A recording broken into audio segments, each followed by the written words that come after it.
quarters. It's a DOS interactive session, question and answer session with the DOS. The date is in 2 days, that is 23rd of this month, with a guest host, Jonathan Chinedu. Please make sure that you get yourself ready. The time is 7 p.m. Biafran land time. Synchronize your watch. 7:30 p.m. I'm sorry. 7:30 p.m. Biafra land time. Even if I say 7, get yourself ready. Make sure that you're there. It's 7:30 p.m. Biafra land time. Question and answer session from the DOS. Anything that you need to know, anything that you think is surprising to you, or anything that you need an answer for, please be there to make sure that you listen and then ask your questions. That will be a very good source for you guys to get information as much as you need. Go there, listen to it, and then get the information that you need. Don't go procrastinating. DOS will be on air on that day, interactive. 23rd is a Wednesday, 23rd of February. The time will be 7:30 p.m. Biafran land time. You'll be there. I think, let me see if there's a number where you can call in the thing, but otherwise, if the number is not here on the flyer, eventually you will be informed when you listen to the program. So inform your friends, inform your families. It's going to be an interactive session. It's a very, very, very important that you stay there, that you go there, that you listen to it, that you prepare yourself to ask your questions. The question and answer session is not just talking to you. No, they're going to talk to you and they're going to be able to answer your questions. All right, going from there, this is a funny one that is here. It's published here that the Supreme Court governor of Imo State, the man that was thrown into power, now it says that he is empowering the Imo youths with 2,700 smartphones. Oh, wow. My dear brothers, this is unbelievable. Giving them smartphones and 2 cars. I don't know what for. So let us read. I'll read this. I want to read this because, you know, when you see things like this, I said, also make you run because you don't know whether he grew teeth for night. These people are all criminals. He's there. He knows why he is there. And when he's giving you something, a gift, and when you want to take a gift from Satan, or when you want to eat with the devil, you know what you do? You use a very long fork. So that because there's a reason for whatever they do. But we don't care whatever is their reason anyway. They can give out all the cell phones in the world. It does not matter. We are not going to stop. Governor Hope Uzodimma Saturday distributed 2,700 smartphones and 2 cars to Imo youths to mark the Valentine's Day. Oh, wow. Where are we really going to? The governor is marking Valentine's, is giving out gifts. It means also the man who distributed the gifts during the Hope for Imo Valentine concert in Owerri on Saturday. Also promised them free airtime and data subscriptions. Wow. This man is very kind though. But you are eating with the devil, please use a very long fork. Because this is an exchange for your life. They're killing you every day. They're murdering your mothers, your fathers, your brothers, your family. And they're giving you a cell phone. To do what? Valentine's Day. Oh, he's in love with the demo. This man is like the devil. You know, the devil never gives you something for free. Believe me sincerely. For when they go to church, you know, go and ask. Mr. Satan is there watching all of you. He will give you something on the right hand and take it with the other hand. You know, he will destroy you, give you, and then destroy you in the end. So this is not a very important news. It's not something that is, well, I'm only reading it because I want to warn you to be very careful. To be very, very careful because these people are so desperate that they can do anything. That thing that they are giving you, they're calling cell phone, you don't know what it is. I am not saying what it is. Not that I know what it is. They called it cell phone. They call it smartphone. When it's a smart thing, he could do just about anything. All you need to do is be very careful. Be extremely careful. Don't dine with the devil. without using a very long fork. He's giving you cell phones, giving you 2 cars.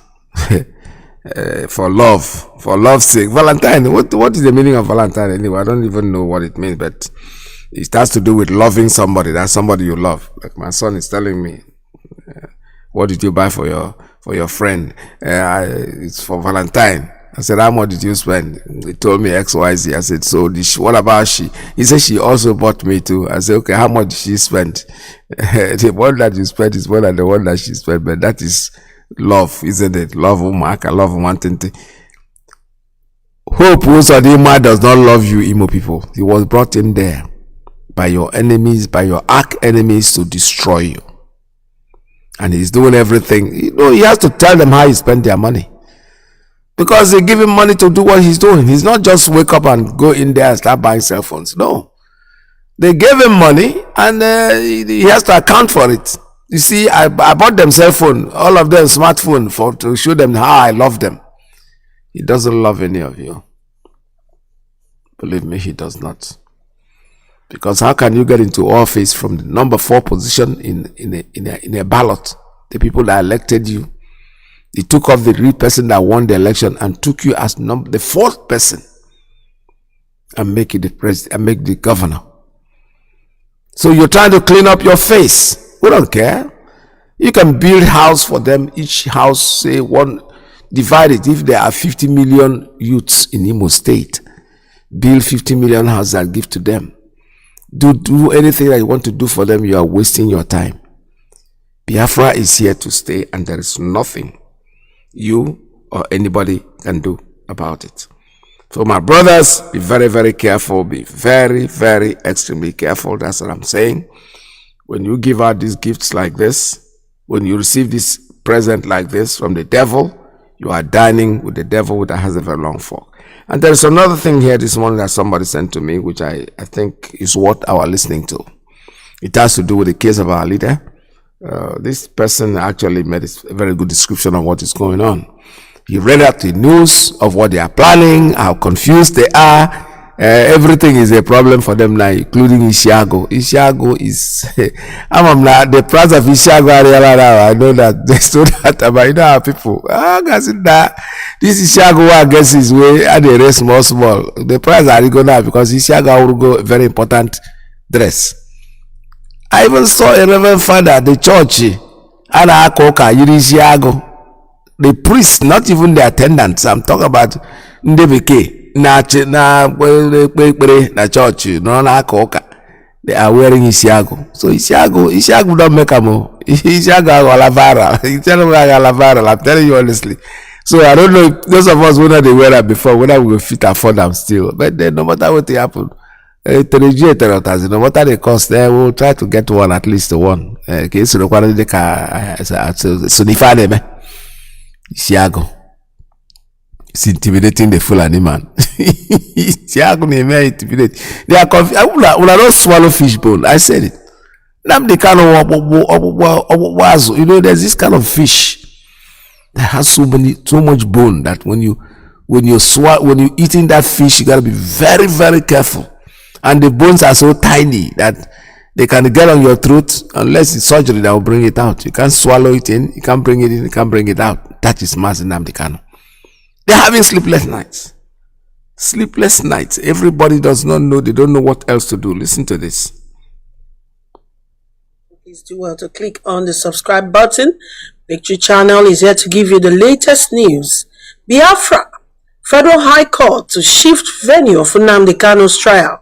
Federal High Court has also given reasons why the venue has to be changed. The Chief Judge of the Federal High Court, Justice John Soho, has hinted on changing the venue of the trial of Nnamdi Kanu, leader of the indigenous people of Biafra, Ipob. Justice Chosho explained that the decision was to prevent the non-interruption of other pending cases in court.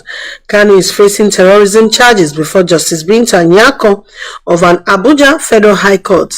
During the proceedings involving Kanu, the court premises is usually besieged by the agitator's followers, occasioned by heavy security presence. Most times, security operatives prevent other lawyers from gaining access into the court premises during Kanu proceedings. Condemning the situation, Chosho said the court is trying to get urgent solution to the issue. He spoke while playing host to the newly elected executives of the Abuja chapter of the Nigerian Bar Association in his office. According to Chosho, it's not really the making of the court, it is something foisted on us, the security arrangement that causes this problem. So you find a situation where a trial is coming up involving an individual and a whole lot of communities leave their businesses to besiege the court. It is a worrisome development to all of us, the courts, councils, and parties. It is a worrisome development, but you can't prevent them. So how to manage it has been challenging to us. We are even trying to think of some solutions. If you observe, for those who were here when the matter came up, but of course the roads were free because the matter was shifted to late afternoon. What will ultimately happen is that we are exploring the possibility of shifting the venue of the trial. That will be the best way out. Otherwise, if the trial continues here, it will interfere with our businesses. We have 11 courts here in the premises, but it is only one court that is trying Kanu. And anytime the case comes up, the other courts cannot function. It is really not a good development, but I can assure you that we have actually gone far in finding a solution to it. This news is talking about the situation at the court where Kanu's case is being tried. Kanu's case was tried on the 16th of February, and the court have also said that there was a crowd of people is coming in solidarity and in support of Kanu. The Biafrans were there to support Kanu and to show their solidarity. They had women group who were crying and screaming, rolling on the floor, asking the federal government to free their son. The security operatives also caused obstruction by barricading the place. Even lawyers who had cases could not get an entrance into the court premises. This caused a lot of problem and obstruction. For the fact that Kanu is facing terrorism charge, and you see a lot of people coming out in solidarity all around the world, even around the Federal High Court, goes to show you that Kanu is an innocent man and is a man well loved by his people. Kanu cannot come out of this case, will not come out of this case without victory. For every heart that have listened to this case has found out that Kanu have done nothing wrong to Nigerian government. Every case they have brought up, every allegation they have brought up, none is holding water. He is still the fishbone that I'm telling you about. When I talk about fishbone, it's right in their throat. Let them find a solution. You can, no problem. You can join. You can clean out Abuja Stadium if that's what you want. Just go and build an emergency court in Abuja Stadium, Central Stadium, in the center of Abuja, so that people will. Because you are holding an innocent man that didn't do anything. You took this problem on yourself. Why do you care? If the court is not besieged by people, you think that if trialing of ordinary criminal will attract anybody, that people will mind their business? No, but these are people coming to telling you something, that you are a terrorist organization called government in the zoo, and that you have no right to do what you're doing. You are holding an innocent man that didn't do anything. You gotta see more. Not until you let this man go. Not until you allow him to join his people. He loves his home. He loves his people. And God bless him. There is nothing you can do to him. We know it. He was minding his business, so Kanu, jump bill. That one is dying off. Nobody's talking about it anymore. Because the High Court has declared that he didn't jump bail. He was running for his life. You guys are losing in every corner. We are watching. We are very, very eagerly watching. Not only we. When I say we, I'm talking about the Biafran people. The world is watching. Every nook and corner of the world is focused. The binoculars, they're looking at the zoo to see what they're going to do. To see how they're going to bring out this fish bone from their throat. The bone will refuse. It's only surgery that will bring it out. Let the man go. Be very stupid and be sensible and stop being silly and an idiot. Let him go. You made a mistake, you've made a mistake. You went in the wrong direction. You have done 5,000 miles in the wrong direction. Doesn't mean you should keep going. You should make a U-turn. That's why when you're on the highway, sometimes you come to the place, they tell you U-turn. That's why you can make a U-turn. But if you keep going on that highway, you will never get to your destination. You have made the mistake by even touching this man from the beginning. You have been making mistakes. This is the second one. You know, if I be an author or making an author, when it happens the second time, it's going to happen the third time, and that's going to be the last of it. It comes in threes. We know that. There's positive, negative, and there's a neutral one. That is, you've done the first one, when you went to kill him. He ended up in Israel. Now you went to Kenya, you brought him out. He is still under your care. Number one. Number two. The third one is coming. And the third one is the Biafran flag that will be flying. Oh yes. Put the first and the second together. The result is the third one. And the result is going to be the Biafran flag. Take it or leave it. I'm not talking something that a lot of people don't know about. Yes. It is the way it is. That's the way. There's two sides to every coin. But the third one, the third force, the third energy is something that only a few people have the ability of. What we see normally as humans, the first and the second, that is the positive and the negative. There is another one that is so invisible, and that is the spirit. That is the one that really brings in results. Take it or leave it. Don't care. Maybe I'm rabble-rousing. I am just talking garbage. Okay. Fine. I love talking to garbage, because when you talk garbage and people are listening to your garbage, it means that your garbage is effective. Nnamdi Kanu has defeated you guys. There's nothing you can do. There's absolutely nothing. One man bringing down a whole giant. Hey, nobody ever in his lifetime. Thank God we are alive to see this happen. Honestly. I know most of my colleagues who are not here anymore. They missed out something. This is happening. They are back. However, you know, they are on the third point too. So they'll be from wherever they are in the spirit world. They know what is going on. They are not completely dead. People don't just die. People go to another level, and where we cannot see them. The vibrations are so high that we cannot really see them. You know, what we feel them, but we can't see them. Maybe when you get there too, probably through your meditation or your sleeping or whatever, you get there and you see them. You know, they're all there, very much alive. They advise you, tell you what to do, and you keep going. That is the way it is. It is not made for everybody to see that third point. But when you know the third point, it's two now.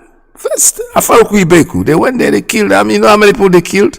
And the man ended up in Israel. The second one is minding his business in Kenya. They went there, took him and brought him in. That's the second point. The third point is going to be the flag, the Biafran flag, coming, whether you like it or not. Whether you understand it or you don't understand it does not change anything. Something that is natural stays there, regardless of your ability to understand it. So they can be fighting with the venue. Why do you need a venue? What are you afraid of? The man is there, he didn't do anything, let him go. Just let him go and save your neck.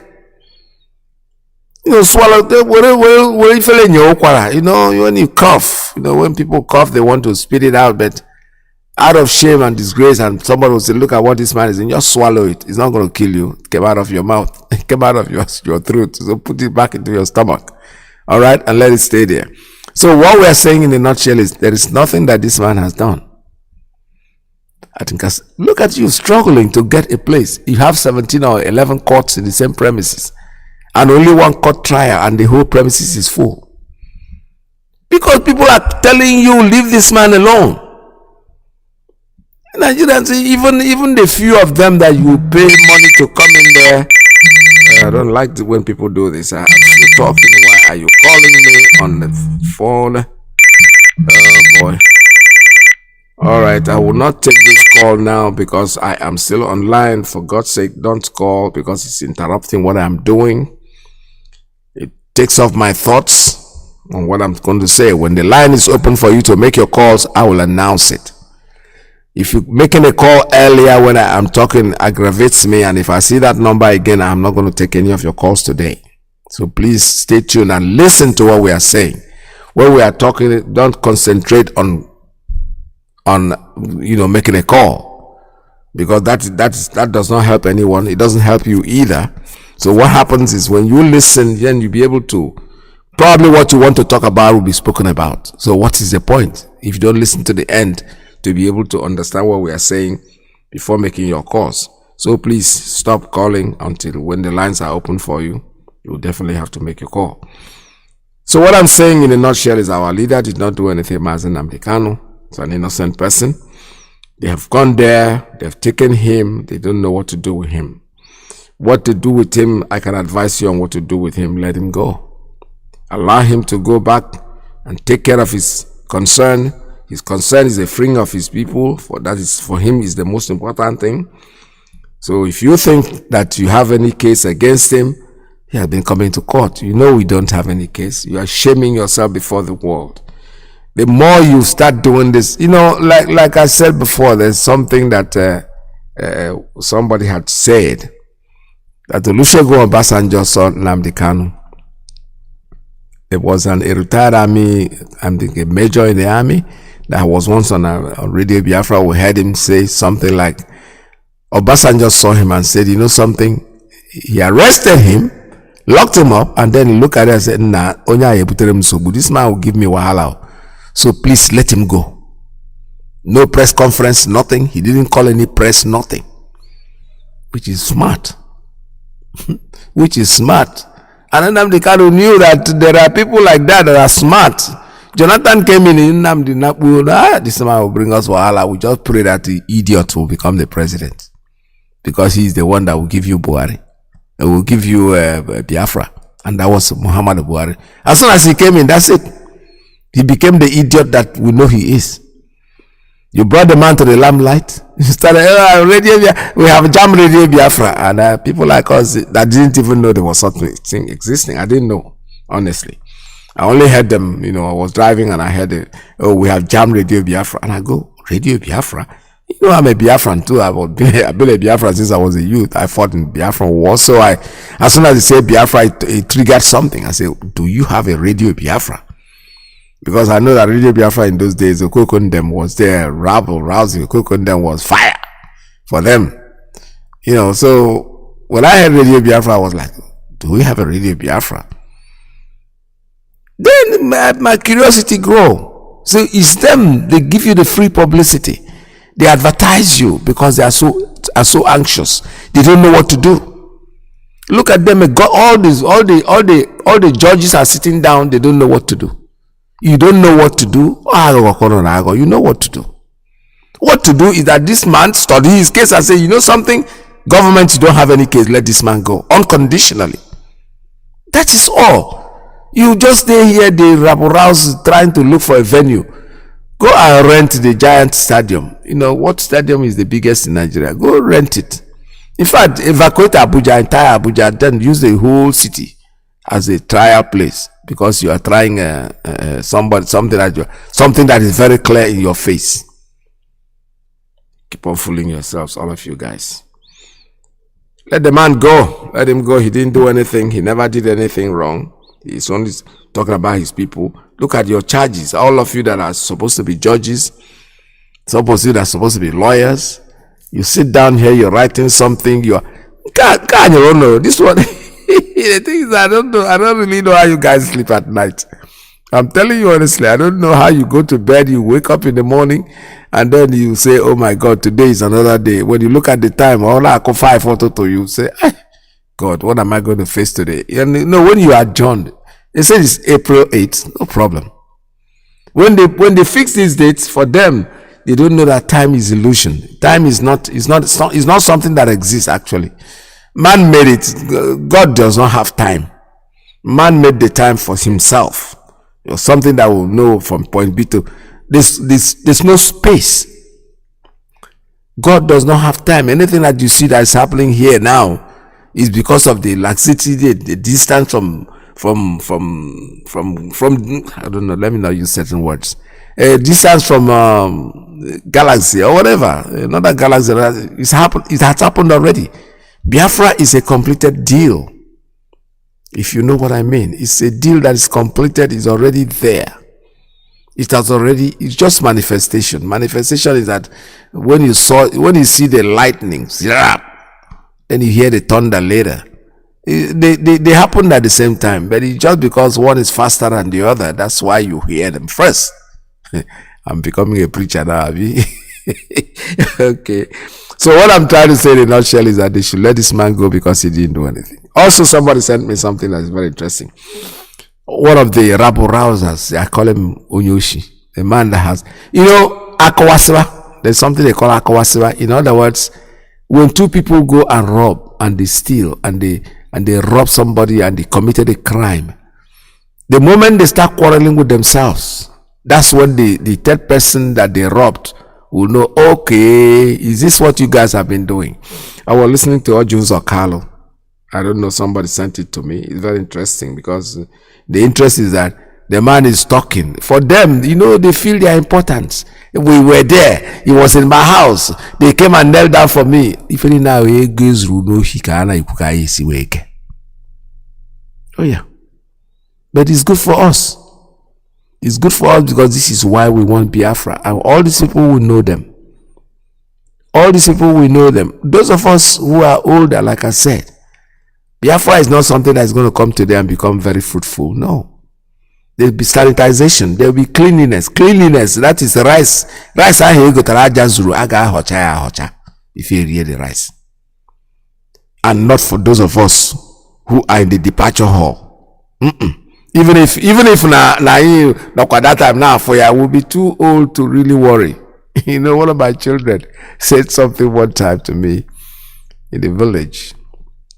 He saw the house, our big house that we have in the village, and he goes, "Daddy, how come your bedroom is looking at the gate?" I said, "What do you mean? Why are you thinking?" He said, "Because you want to see when we'll go out and come in." And I told her, she was very small then. I said, "You know something? By the time you'll be going out and coming in, I'll be too old to really care. Probably I will not be able to see the gate from the distance where I'll be lying. So don't let that bother you." So like I said before, most of us who are in the departure hall, Biafra, we might be too old to even worry about what is going on. So when you look at these people, you are not even talking about them because most of them will be gone. But their families, they'll be forced to change their names. Because this is a name. Who will have a child today and call it Fajna? But it's a family. They are not answering their names anymore because of Aro. So that's the like of this man called Ojus Okaro. Listen to him. Let's listen to what he's saying. Ego has Runuhi. Now he's trying to call this man a thief. The thing is a very common thing though. If you go to Ashawo quarters, in those days they play music, when they see Ashawo people too much. And they go to say, Ashawo, you don't say Ashawo. But that's how the same thing. They call themselves that name. Onyoshi thief. We'll also say, look at this thief. I'm telling you, we had a show somewhere in one of the clubs in Port Harcourt, and our generator was outside. You keep the generator ready in case if there's no power. So some people came and stole the gen. Why? Because we're using the normal power. So when the power went off, we went back outside, we discovered that our gen had been stolen. So we're looking, how are we going to do it? So we know a particular guy whom we know is a thief. He doesn't hide it. He has been involved in so many crimes and everything about. So we went to him. He was in the club that day. And somebody suggested we should follow him. He's going to ask him. So they asked him. The first thing he said, I was there. This is not like a story I was told. I was part of the band that they stole the gen. So the guy said, now only 3 thieves come Lido last night. That was the Lido nightclub in Port Harcourt. He said, only 3 thieves come Lido last night. Make could follow me. Now we followed him. We got to a place. One of the thieves actually stole the gen and gave it to somebody. And then the person kept it in his house. We saw the gen. We paid for it to take it. And what went in, we took it. So now somebody, the person that gave him the gen came in to look for the gen, and they said the people will get not carry ammo. What do you mean the people will get them? So the point that I'm trying to make is that when we went to this thief and said our generator was stolen last night, what he said, now only 3 thieves, only 3 thieves came to Lido last night. So it must be one of them. And we eventually found one. So they are good in calling names. Listen to this man, this Ojus or Carlo man. Just listen to him. Was not qualified to contest. Yeah, he wanted the heads of state to ask him to continue. Unfortunately for him, he never knew we had planned a coup under him with bringing the president of Tanzania, with President Thabo Mbeki and President John Kofo. They said no, they will not allow third term to those presidents with Americans. They planned it and said no, we will not allow this to happen. And that was exactly what happened. It's quite so he went to bring President Bush. President Bush told him, as long as you don't exceed Nigerian constitution. Even people who are taking credit in the Senate, the person who derailed the top term in the Senate is Ibrahim Mantu and Wabara and Adolphus Wabara. So he was just removed as Senate president. So we contacted him, made a deal with Mantu, and we used them to derail the thing. I will not come in details how we derailed it, but it was a full Marshall plan to derail it that day and kill it. And that's how we killed it. So His Excellency Ojus Kanu was one of them. Maybe that was one of the reasons you are under attack. No, that is the major reason why I'm under attack. Because President Obasanjo told me that I will kneel down and suffer for the rest of my life. That he will deal with me, that he will crumble me. He told me face to face, that is the truth. So I don't care about what he says. Oh my God, I'm still wearing nice suits till tomorrow. I'm still seeing him till tomorrow. When you listen to these people like this, I'm listening to him, and I'm in my mind, in my heart, I'm saying, oh my God. For him, he's such a brave man. We planned a coup. We did it. Look at the country that you people have left behind. Take a look. They're playing with people's lives. It's something to be very proud of. Oh, I am the one that planned it. I made sure that I removed him from office. So what? So what? I call that person. This is the same person that this woman in Britain, this woman that is called what they call her, that midget, that is the ambassador, the British ambassador. This is the same man that she is leaving her office, leaving her embassy to go and visit, to go and have meeting with this man. These people are planning and planning and planning so crooked that they're not even thinking about the lives of the people.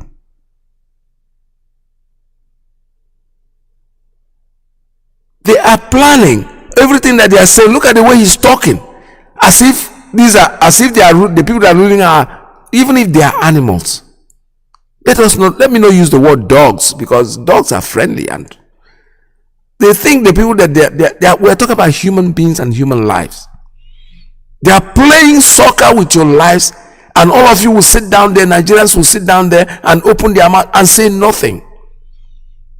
I read something this morning. Somebody said there was killing somewhere in one of I think in Ebonyi State. There was a killing going on there. And I read a comment that somebody wrote, and that name was not even, I think that person from Southwest. He goes, yeah, after all these killings, how do you think Nnamdi Kanu will ever come out? What has Nnamdi Kanu got to do with the killing in Ebonyi State? He is in DSS.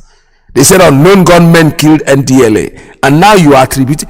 These are people that they are trying to save their life, and they want to die remaining slaves because their brain is so washed off that they are not listening to this man.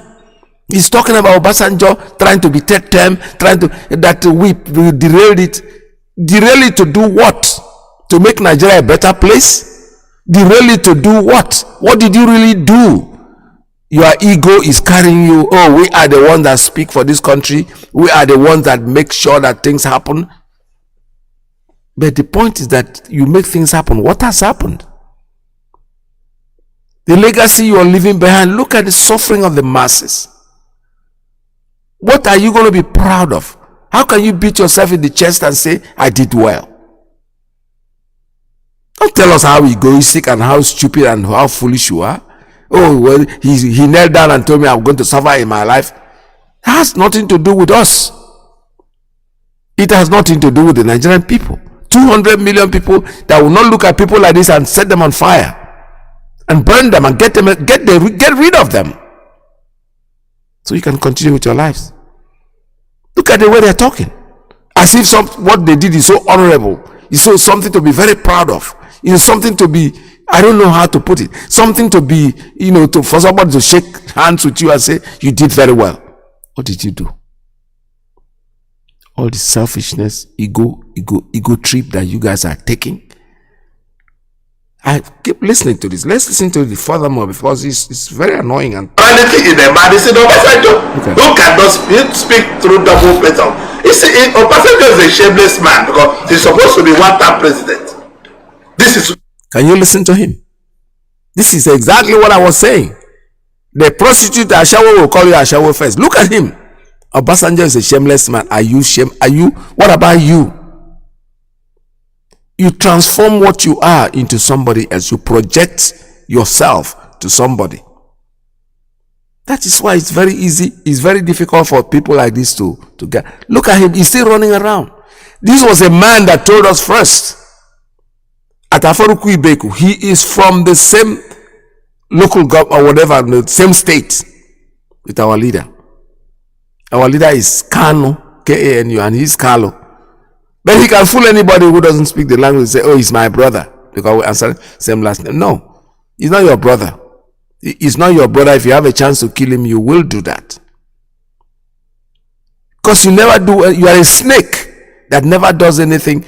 I don't know why they sent this to me, but whoever sent it, I'm talking about it because I listened to it and I'm like, look at him, look at them playing with the lives of people. For him, he's very bold. He's smiling. He's all full of smile. I am the one that planned the coup to make sure that Obasanjo is not okay. You planned the coup that he's not there. What have you done after that coup? What betterment, what good life have you given the people? I want them to come out, and when they talk like this, the end is, what is the answer to this question? ED, you did this, you did that, you stopped him from coming in. He's a very dishonest man. Are you honest yourself? All of them are the same. Bola Tinubu, somebody's asking on TV, how did you make your money? How did you have a volume ban in your house? Nigerians are beginning to wake up. The only point is that the percentage is so small. And there are people who are still bigots. Because even the Fulani man in the north, when you sit down and listen to what Nnamdi Kanu is saying, the Hausa man, if you sit down and listen to what he's saying, the Yoruba man, if you sit down and listen to what this man is saying, he is saving your life. He is talking about you. Forget that he has a movement called Ipob. He's a Biafran. Put that aside. What he is saying resonates. Are you happy to be a Nigerian? Are you just being jealous? Are you just shouting to kill him because he is not from your tribe? What he is saying, does it really occur to you that he is trying to save your own life? He's trying to give you and your generation and your children life. You are not thinking about that. All you are thinking about is where is he from. Look at even the court of law will tell us that Ishiago, the traditional wear, clothes that people wear, is intimidating to them. What a hatred. People, how can you hate people this much? How can you hate the people this much? That they even their traditional wear is intimidating to you.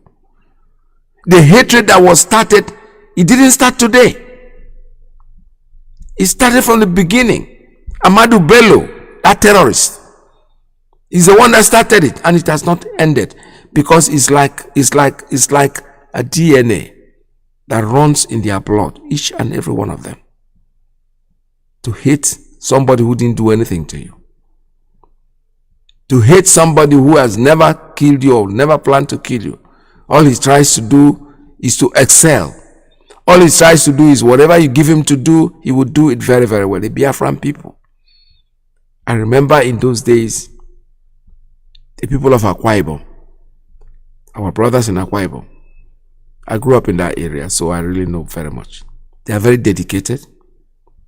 Any work he's doing, you're not paying him by the whatever, he does it very well.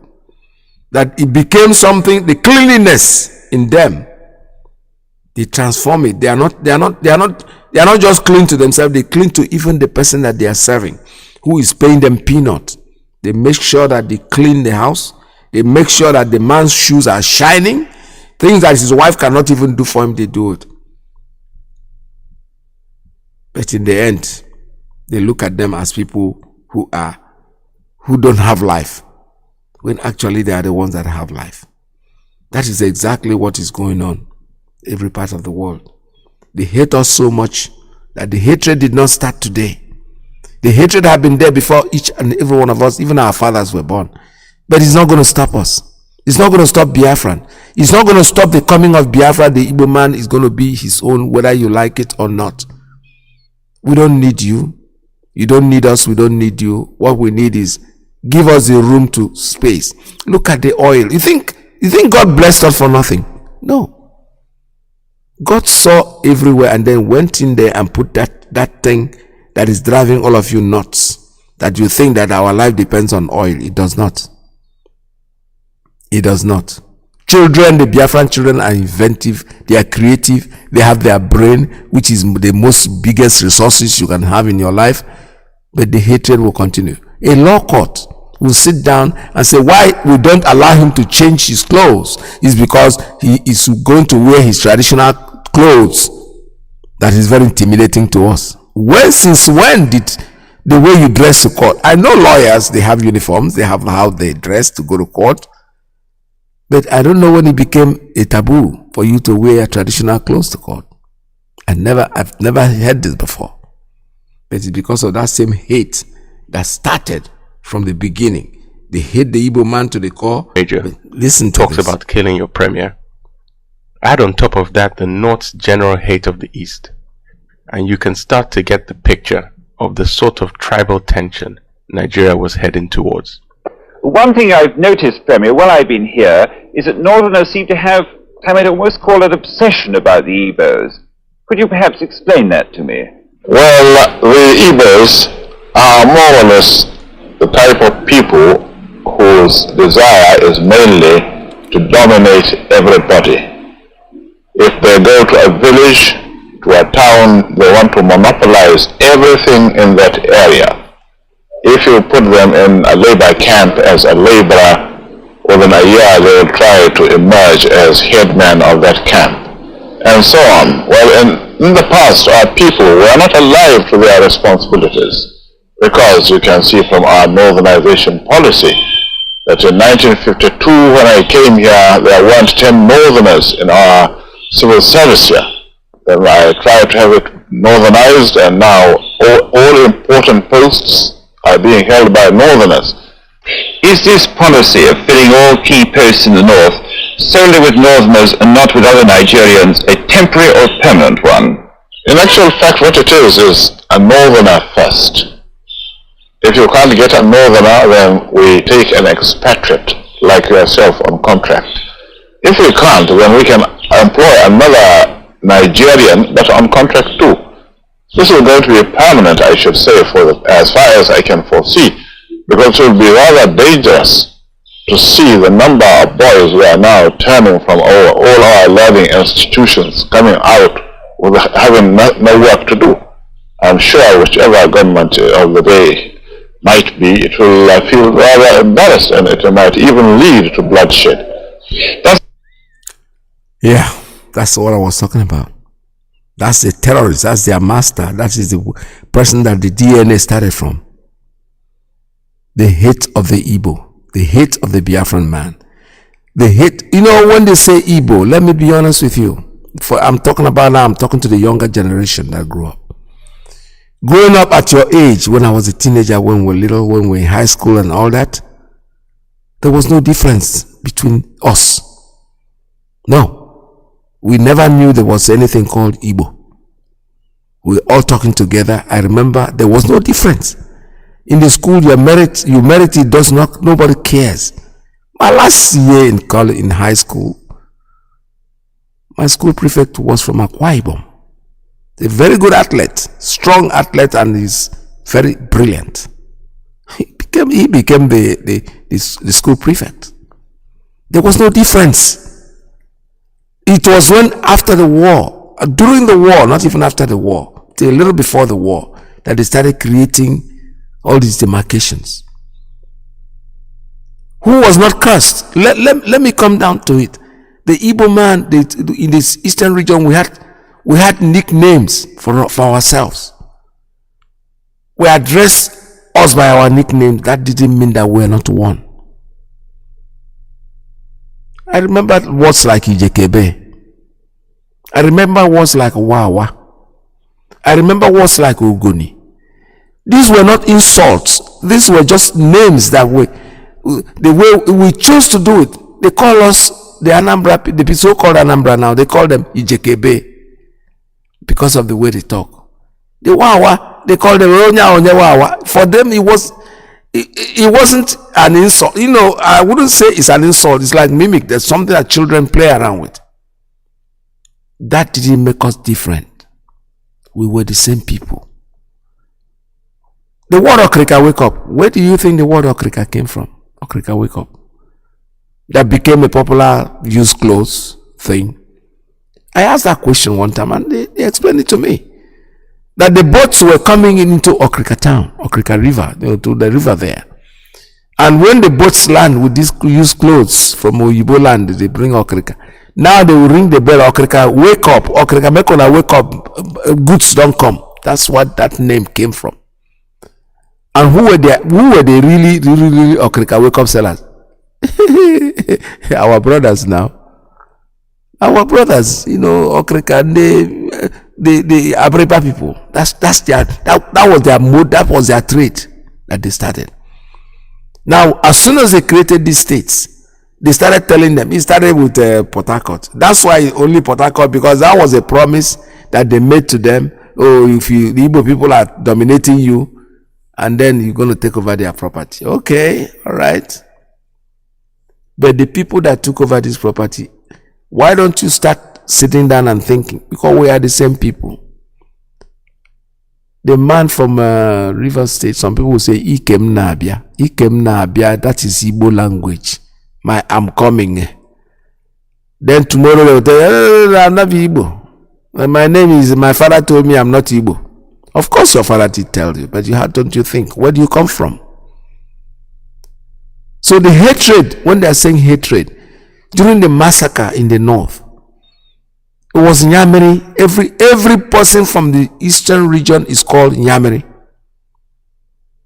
It does not matter. The Hausa man, the Fulani man doesn't know the difference between Ogoni person and Okrika person, or that even within the so-called Igbo, these people were all Igbos. It's just that we sound differently. Their dialect, slight difference in our dialect doesn't make us different people. Let's stop. Let's ask ourselves a question. You go into the suburb, the delta, the riverine side. You see people answering Okechukwu, Usodimma, Okechukwu. These are their names. These are not just names that they pick up. I know Amadi, one of my best friends, Amadi is from Ogoni. My father told me, I was young then, when I go to their houses, it's like, I have to put my ears down to understand what they are saying. But you see, is the Igbo. I pick one and one together, and I put it together and I try to understand it. It's just a dialect. Go to Enugu and tell me that you can understand the Nsukka person. You are wasting your time. Ugoja, those people, they are all speaking the same Igbo. Just listen to them, it's just a dialect, slight difference. And when you're moving, if you're transporting yourself, maybe you're going from, let us assume you're going from Umuahia, because there's a link from Umuahia that goes actually straight into the rivers area. As you're progressing, you see there's a change in dialect. The people are pronouncing, they're using the same words that you're using, but they are putting them. I remember one program I listened to, Chinedu program, and a Hausa program. Somebody who was saying he's from Ikwere, and at the end the man said, okay, speak Ikwere, say the same thing that you're saying in your language. And I was listening. There is no difference. He was speaking Igbo in a different dialect. As simple as that. Probably that is why people like me, I lived in Port Harcourt, I lived in Ikwere land very, very well. In fact, I was in there. Before the war and after the war, I lived there. But I didn't bother to learn that language the way they speak it, because you know something? They understand me and I understand them. I didn't think there was need to go into and speak the actual Ikwere, the Diobu kind of, because I do understand them. If it's when I don't understand you, then I start learning how to talk like you. But when I already the Igbo, it's like me telling me you're from Nnewi, why don't you learn how to speak Owerri? No, I don't have to, because I know I understand you already the way you talk to me. If you were speaking in a strange language that I don't understand you, then I'll come over.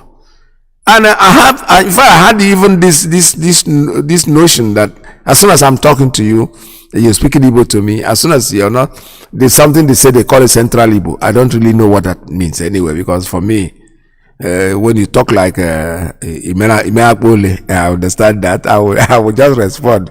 It's called cake email. I will respond to you in my own dialect. That doesn't mean that we are different people. We are not. Oyibo man, that's what he created, and that is what is causing this division that is stuck in our brain that we don't want to change. People start changing their names because Oyibo man says that pig in the creek that is running his mouth. His real name is Uzodima. That is he can't deny that. He can change name to whatever he wants to change, but the truth is that the DNA is there. We are all Igbos, and there is nothing anybody can do about it. You can hate the Igbo man as much as you want. Well, that's his nature. That's the way he is. That's the way God has created him. Our cousins here in this country, the Jewish people, is the same thing. People hate them for nothing. Believe me sincerely. My first landlord, the very first landlord I got in this country when I came in the 80s, was a Jewish man. I don't really see their problem. People, they own businesses, they take care of their business. But out of that jealousy, say not to see him, he's wearing the same clothes. How do you know he's wearing the same clothes? He might have the same clothes as many as possible, but changing them every day.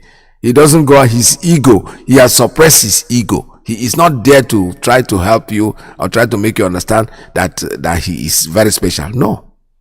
He minds his business. If he employs you, you work for him. If you are tired of working for him, you go. That doesn't stop him. His business grows. And come to talk about Isiago again. That's another way I want to go now. You know, when you see them, our cousins, they have an identity. Yamaka, this cap that they wear, that is their identity. Most of them, no matter how corporate and how dressed he is, as a corporate executive, he has that tiny little cap in his head. That is what they kept to the world to say, this is who we are. This is our identity. You cannot take it from us. This is the way we are. This is the way Yeshua, our God, created us, and that's the way we are. Nobody can take that cap from them. They wear it. They have the right to wear it inside the court. If they say take up your hand, no, they will not take that one off. That one is part of their identity. Now somebody is busy in court crying about Isiago. The way he's wearing. Court of law.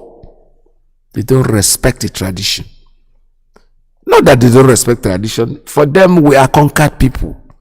They have defeated us in the war. So we have no say. We don't have the right to determine our future. But that's what we are telling them is not going to happen. We are going to determine our future. Our future is already determined. We are Biafrans. And we are going to remain Biafrans no matter what they do. No matter what they say. No matter how much they try. Our identity cannot be destroyed by anybody. Isiago is their problem. Well, the court of already, our leader have already shaken his head and said, okay, if that is your problem, I will dress moderately. But I don't know what they call moderate dress, because maybe when they wear suit and tie, that the Igbo man left for them and showed them how to dress, that will make them very happy in court. Okay. But the truth I'm trying to make is that we have an identity. Our identity is that Isiago, and we're going to be wearing it regardless of what anybody might say. This is Radio Biafra, USA 2. The lines are open for you. You can make your calls now. Somebody was trying to interrupt me, and I never like that. You know, when it's time to call, please call. That's when it's 646-920-4541, 845-344-7984. 929-406-9953. Our leader's next court date is 8th of April. That's when they have put it. Now they are crying. They don't know what venue. Whatever venue they want is our leader will be in court, and case closed. If you don't know what to do, then let him go. If you know what to do, then to try him. That we're saying, we're asking you to try him. We're not asking you to set him free, because first of all, you have no right to even have held him in the first place. Nnamdi Kanu, Osuna, you have taken him, renditioned him from a foreign land. And let me talk a little bit about, before I take these calls. Callers are already, oh my goodness. All right, about 4 people. Let me continue with them before I go back to my phone. Caller, good morning. Caller on straight line. Tell us your name and where you're calling from. Caller on straight line, are you there? Yes, sir, I can hear you. Good morning. Good morning. Welcome to the program. Balasa, this is our baby calling. I'm so glad, Balasa, the HMMO, everybody. Good morning, my brothers and sisters. I'm so glad I'm joining the program. As you're saying it, I came close to crying a few times. Mama, I am so thankful to Mazi that no radio to be able to lecture us. You know, when we have fed that now, in particularly more, this as a slave, only one more of the slave. Yes. You may be like an omega arrive,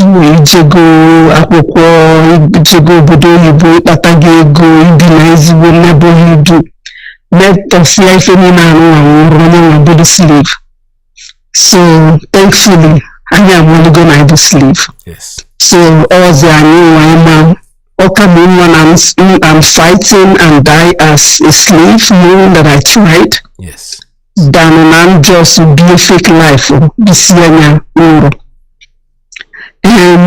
secondly, I got a report from Obaru. Yes. There was a man that was driving his family with his wife and his child in Obaru. And there is a particular checkpoint where Navy people are at this place at Obaru. Coincidentally, that day, the Navy people weren't standing on the street, but they had their checkpoint. Yes. So the man didn't know that those Navy people were there. So he passed. While he was driving past them, the Navy people shot at this man.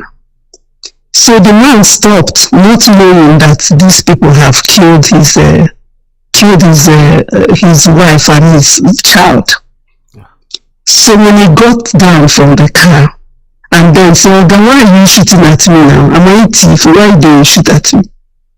Come to see that the wife is already dead. The child is dead. So you know how they rewarded him. They took the corpse of the wife and the child and kept the car of the man and took those things away from him. So now it is up to us slaves to decide how we are going to get the corpse of our wife and our child back and the car that they stole. So somebody killed you and they kept your property and nobody is arrested. That's basically being a slave. So I thank you for what you're doing. And then another report, Buna. Phone, they are distributing phones. Yes. In the state. That's correct. These phones came from Carolina land through high priest of some Kubana, one of those people. Okay. So they are giving our young men, giving us phone in Imo State. So my brothers and sisters, I'm telling you guys, you live all this fake life. You have a digital phone. You live in a good house and all of that. And you're living as a slave that is a fake life. All these phones are programmed. They monitor wherever you're going. If you're sleeping, they know where you are. Yeah. If you're in the toilet, they know where you are. If you're in the church, bank, everywhere, they listen to everything. Only do has preached on this. I don't understand how you be begging a grown-up to abstain from certain things and gain your freedom. But rather, you take him down, you take 500 naira and go and cast down election, and in the next 4 years, you're still talking about the same thing. It's terrible. It's the same thing that we're going through in the state. So that's all. And then the religion. Somebody sent me something yesterday that I kept thinking about it. When somebody brings a religion that teaches you another man's ancestral history instead of your own, that is a threat to your existence. Yes. I know if you preach in Toto. That's right. That's all I have to say now. Thank you so much. You keep up the good work, sir.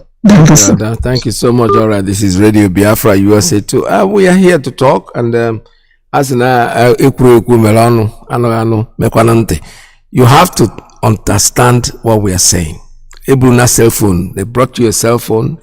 Katrina Lunch or Katrina Latrina Lunch or whatever they call her. You think these people love you? They are bringing telephones to you. Okay, you can take the phone, but let me be honest with you. You are exposing yourself to the danger of these people. You are telling them where you are, telling them your conversation, everything you are saying. Our leader has spoken about this before, and we are still talking about it. It is not going to end today. If you think that it's going to end by your not listening, well, that's your problem. You have the right not to listen if you don't want to listen, but we are telling you that it's in our best interest to understand what we are saying. Caller, good morning. Caller on Principal Officer's line. Tell us your name and where you're calling from. Yes, Dr. Mazi IYKE. There we are. Mazi, good afternoon from the Holy Land of Biafra. Welcome to the program. Mazi IYKE, my name is Michael Israel. I am calling you from the land of Chukwuokike, the land of Biafra. Mazi IYKE, may Elohim continue to strengthen you for this good work that you are doing to restore our great nation, which is Biafra. May Chukwuokike continue to guide and protect our leader, give him more wisdom, because we know, we Biafrans, we know, and Ipob, the genuine ones, we know that he has already defeated his enemies, and they will remain defeated until Biafra is being restored. Yes, sir. Mazi IYKE, I don't have much to say because you have lectured us, you have played some clips for us, so that those that have ears, they may hear. And the reason why I called, last night, our deputy HOD was on air with some of the DOS members. They were taking the question and answer. Mazi, somebody wrote a question to Mazi Jonathan. The person asked a question. What is that question? He asked why, Ipob in Biafra land has not been meeting, seeing face to face. That, somehow that when we Ipob in Biafra land here, we are not seeing face to face and all that. And, I want to comment on that before I drop. That is the reason why I called. Yes. And what do I want to say? Our leader gave the order that there should be no meeting in Biafran land. Mazi, we should also remember, and our HODs, I know that they are listening, they should take note, and which they know when our leader gave that order, there should be no meeting in Biafran land. And Mazi, they should look into that matter very well, that question that person asked.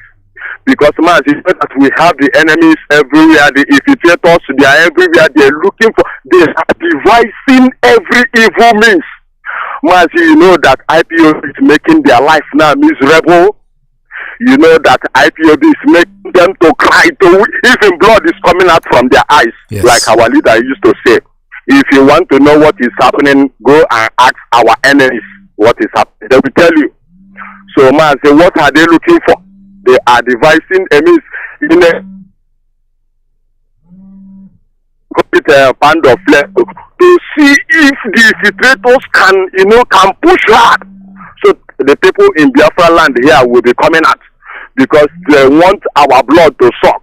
Yeah. So what am I saying? Before our HODs will look into this matter or giving any order, they should look into this matter serious. They should look into it very seriously because, Mazi, you know, a lot of evil is taken on in Biafra land. Yes. Mazi. That is all I have to say. Thank you very much. Watching Mazi, Dr. Ike Peters. May Elohim continue to strengthen you for the good work that you are doing. Because you are doing the work of Chukwu Adama, the work of Elohim. Thank you, Mazi. Thank you so much. All right, this is Radio Biafra. Well, when you're trying face to face, I listened to that program yesterday. I don't know what is that going to add to your table?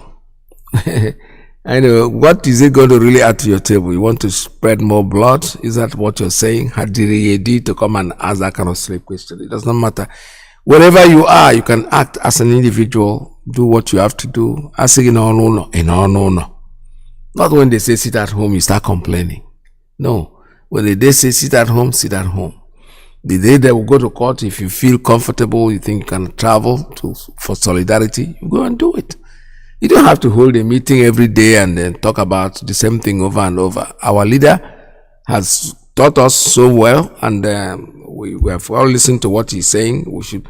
By now, there are certain questions that we are not even supposed to be asking because he has already educated us enough and made us understand that this is the way to go, and they have never failed any of us. You know, so what we need to do is that we are here to actualize our land, and there is nothing any of them can do to stop us. Caller on a straight line. Good morning. Tell us your name and where you're calling from. Mazi IYKE. Welcome to the program. Mazi Simon calling from Biafra land. The zoo is falling. Yes. Yes. As the zoo are falling, we are rising. The sun is rising. Yep. And that is sure. I never see any object in this world that can cover the sun not to rise. It must surely rise. Yes. Anezoko Anadobi. The truck pusher. The truck pusher. Yes. Yes. I am mad because of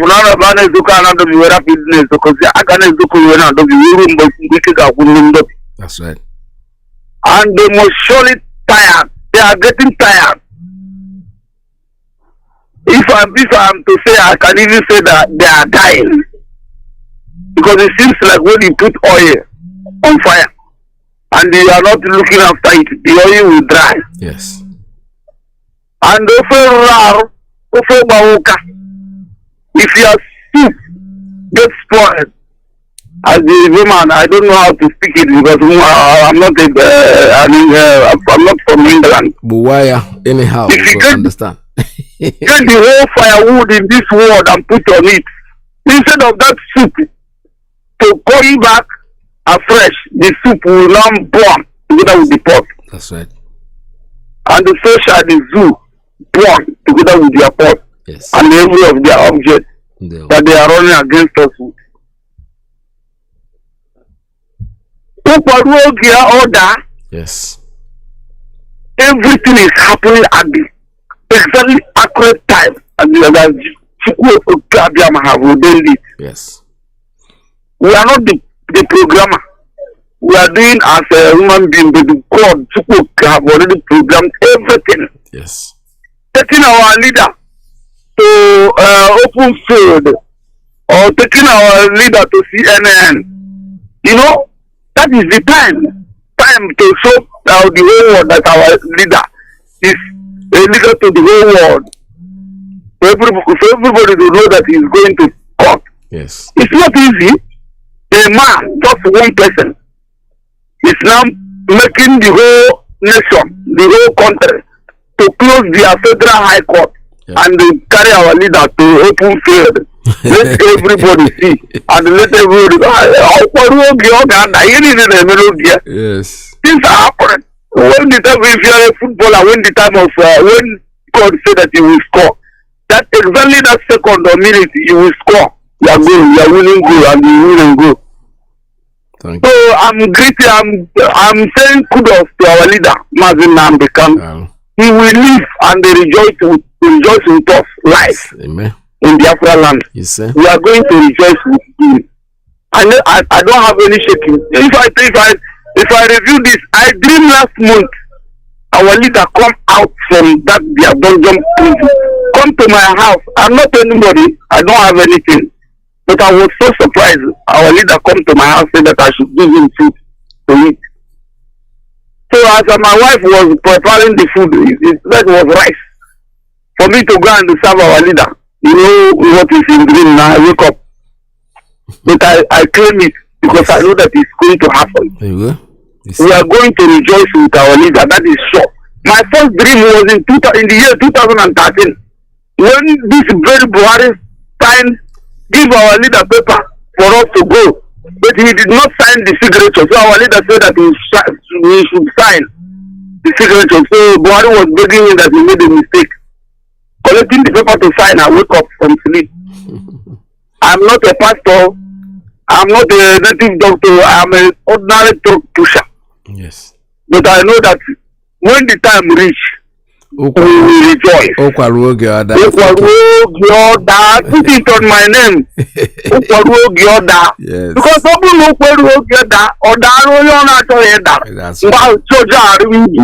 It's true. You understand? It's like when you got married to another person's wife. The love will not be there. Every time, kata problem here and there. So it is. So our Biafra is coming. Everybody should. If you know what you are doing, do it. You are broadcasting. Keep it on. You understand? Never you relent. Hello. So we are together. Thank you. God bless you. May you keep all of us and give us more strength. More and more strength. More and more grace to our leader. In the name of Chukwu Skabiam. He say. Thank you so much. All right, this is Radio Biafra USA 2. Still call us.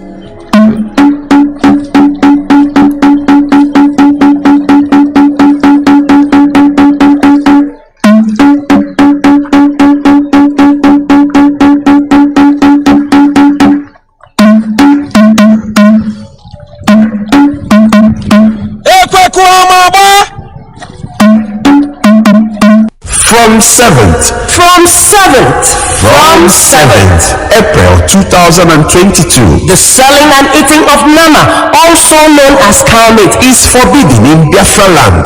Be warned. All right, I have a call coming in on Principal Officer's line. Tell us your name and where you're calling from. Mazi IYKE. There we go. Because it's in Biafra land na Ipob ya Aba. The young I'm telling you, name Ohanku Road. Ohanku Road. Okay. Yes.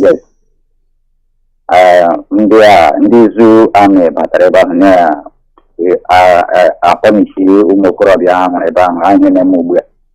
Atare maka na ahụrụ flag n'elu flag Biafra. Kenya ụlọ ahụrụ ha kọmandị ya na rigoro n'elu ọkwa ndị program ga-awụ flag. So ihe anyị na-eme ugbu a ha na ndị mmadụ na-agbagharịsị ebe ahụ. Where no? Ohanku. Where in Ohanku? Ohanku. Ohanku. Along that Ohanku road. Okay. Yes. Ebande motorcycle na nogasinde. Yes. Okay. Yes. Okay. So badro. Taking care of. Okay. Well, thank you for your call. All right, this is Radio Biafra USA 2. They are fighting for nothing. They are wasting their time. If they think that this is going, look at a whole army. What is bothering them is the flag. Flag, that is their problem. Meanwhile, go to the north. Boko Haram is killing them there left, right, and center, creating IDPs. They won't go there. They want to attack innocent civilians that didn't do anything, people that are homeless, people that are trying to be free from this, and these are people that they are bothering with. You know, they go there, and let's say I have a call coming in. And caller, good morning. Tell us your name and where you're calling from. Call on private line. Yeah, Mazi IYKE PETERS. Good afternoon from here, my brother. There. Yeah, Mazi. My name is Mazi IYKE. I'm calling from Austria. And by the special grace of Chukwuka, I am the IPOB Austrian National PRO. We are formidable in what we are doing. May Chukwuka bless you, Mazi. No. I've been calling and calling by. I thank God that at the end, my call went through. Yeah. Mazi, I just want to let you understand that all we are saying, all we are saying that these people, be the hinten by many colleagues a bit. All we are saying is that I just want to go straight by these people that are collecting this phone from the federal government. They should know it was the federal government and Katrina Line that sent that telephone to them. Even Mazi Kanu told our people that even they can track you with your ordinary phone and your SIM card, talk less of taking the phone from the government. If you take that phone and if you want to use it, that phone will kill you. That phone will kill you. If you go to bank, they know we are there. Anything you are doing with that phone, they will use it to monitor you and kidnap you and kill you. Run away from that phone. If you know that phone has been given to you, run away. Yes. This is all what I want to say. Mazi, thank you so much. Thank you very much. Thank you very much. I think we need to make a jingle for that phone, and because it's not something to be taken lightly. Katrina Lange, that is the witch from Windsor, the witch from Malabeke that is staying in Abuja. Instead of minding her business in her embassies, traveling around our land, trying to make sure that we don't get free, she is wasting her time. We have seen her type before. She's not going to be different. So let her keep doing what they're doing. Our people should be warned. That phone, if you want to collect it and just bury it somewhere because of no use to you. I am telling you the truth. It is of no use to you because the idea is to track you, to know where you are, to know everything you are doing, and you want to claim that you want to be free. Please, you don't. You don't need that phone. You don't need it. You do not need it. It's a trap. It's something that will destroy you, and you don't need to stay with it. Caller on straight line. Good morning. Tell us your name and where you're calling from. Good afternoon to you, sir. Dr. Mazi IYKE, sir. Welcome to the program. Thank you so much. Greetings to you, my beloved brothers and sisters. Your friends all over the world. Chukwuka is our strength and is going to continue to keep us moving forward. My name is Ugo, and I am calling from my location. To say this, I guess our people just get the information which our brother give out now when it comes to the Zoo army. What they are doing in our land is intimidating and killing us. And that is the reason why already they are caused that they don't go to war. They don't go to war because once they engage in any war, they normally defeat them. So I want to say this. When it comes to the announcement that our brother Mazi IYKE made when it comes to the phone and the people that is involved in sharing this phone, let me tell you, you that is listening to my voice and you come from this part of the world, and you are witnessing the high level of intimidation, discrimination, killings of our people from these evil people, and you are supporting them. Once you make out your head available, if you don't want to respect yourself, if you think you are popular, you are doing Nigeria home video, and you think you have arrived. You mentioned so many names yesterday. Popularly known as Zubi Michael is involved in sharing this phone. And I want to say this again. If you get yourself in activities of making sure that the Biafra will not be destroyed, you will be destroyed. I'm telling you this, no matter who you are. A lot of life is involved in this. So many people died on this effort. And we are telling you, no matter who you are, if once you make yourself available, you will not succeed it. So our people should be very careful. Then talking of the person that asked a question when it comes to our meeting, everybody should take note of this. I don't listen to that broadcast yesterday because of certain things, and I don't know what our leadership answered that particular person. But what my answer to that particular person that is asking that question, there is no meeting in our land. We are not going to gather any longer. The reason is because of some of you evildoers that was planted in our midst. All of what you are doing is when we are having meeting, you will go and bring your people to come and kill us. And you think that the leader of this movement is just like you. He is a messenger from the Almighty God. He sees things before they happen. They putting an end to the meeting of IPOB that our leader did. Mazi, I want to tell you I am in Biafran land. That man is an ordained man. He saw what will happen before that thing will take place. That thing that our leader did, he put an end to so many things. And I am glorifying people for giving us a golden opportunity when it comes to our leader. Is a servant of God. I'm telling you this.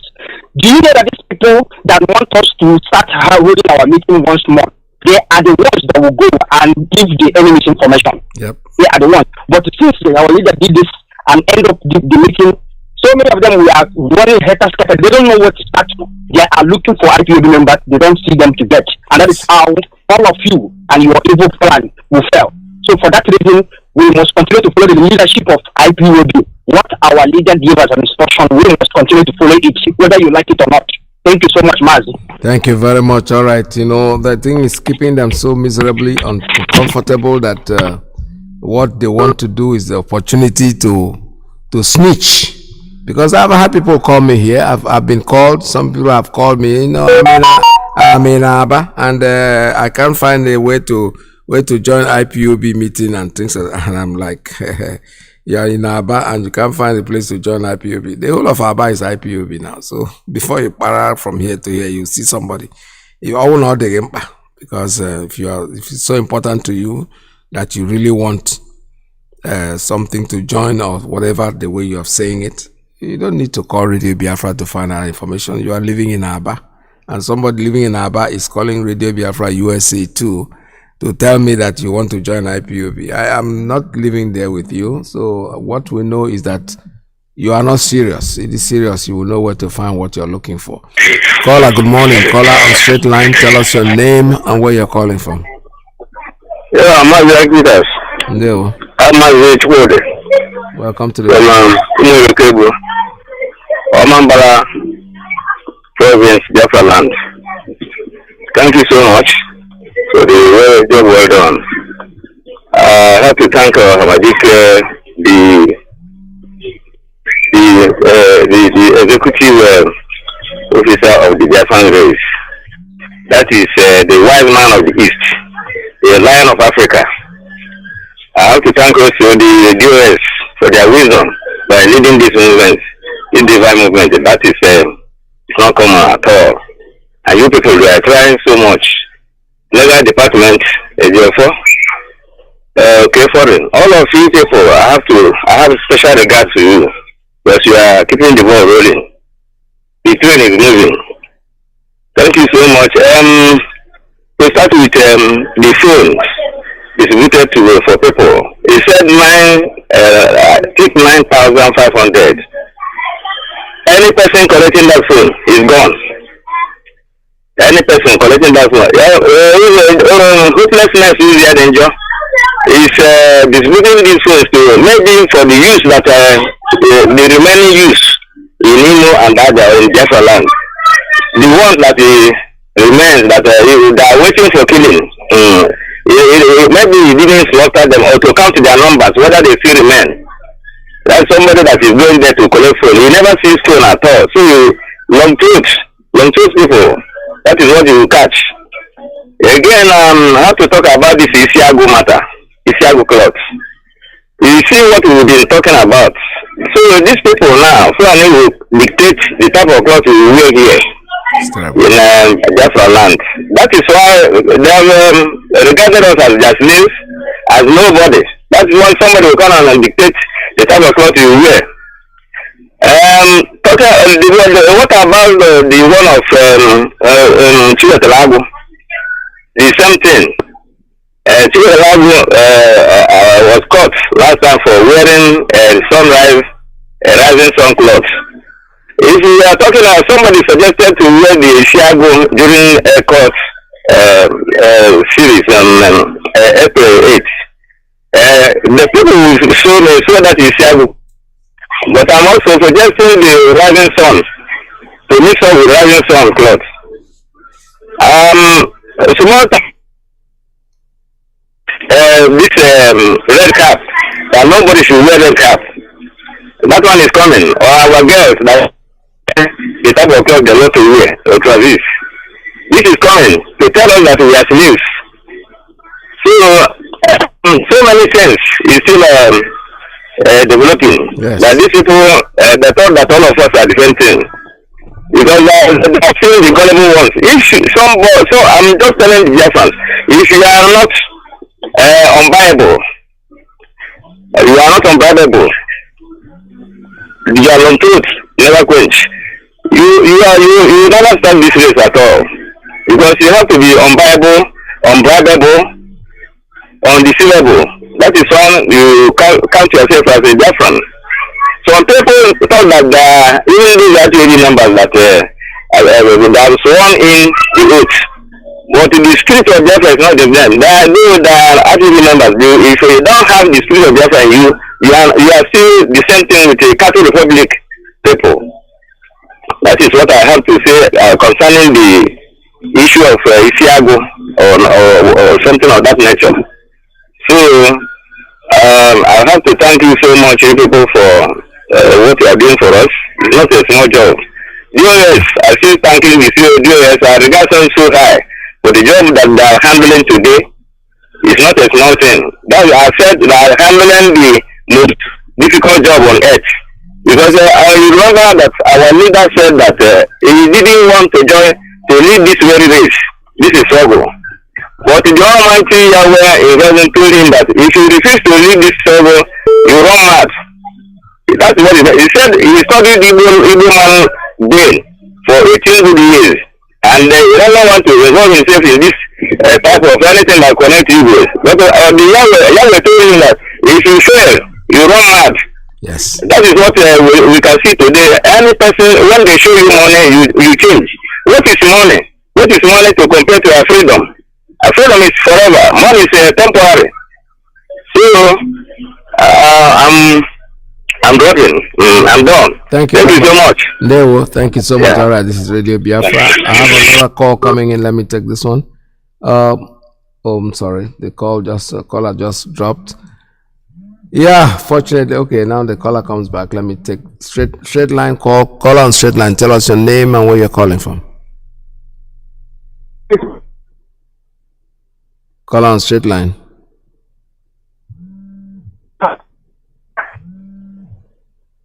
The line is still open. What happened?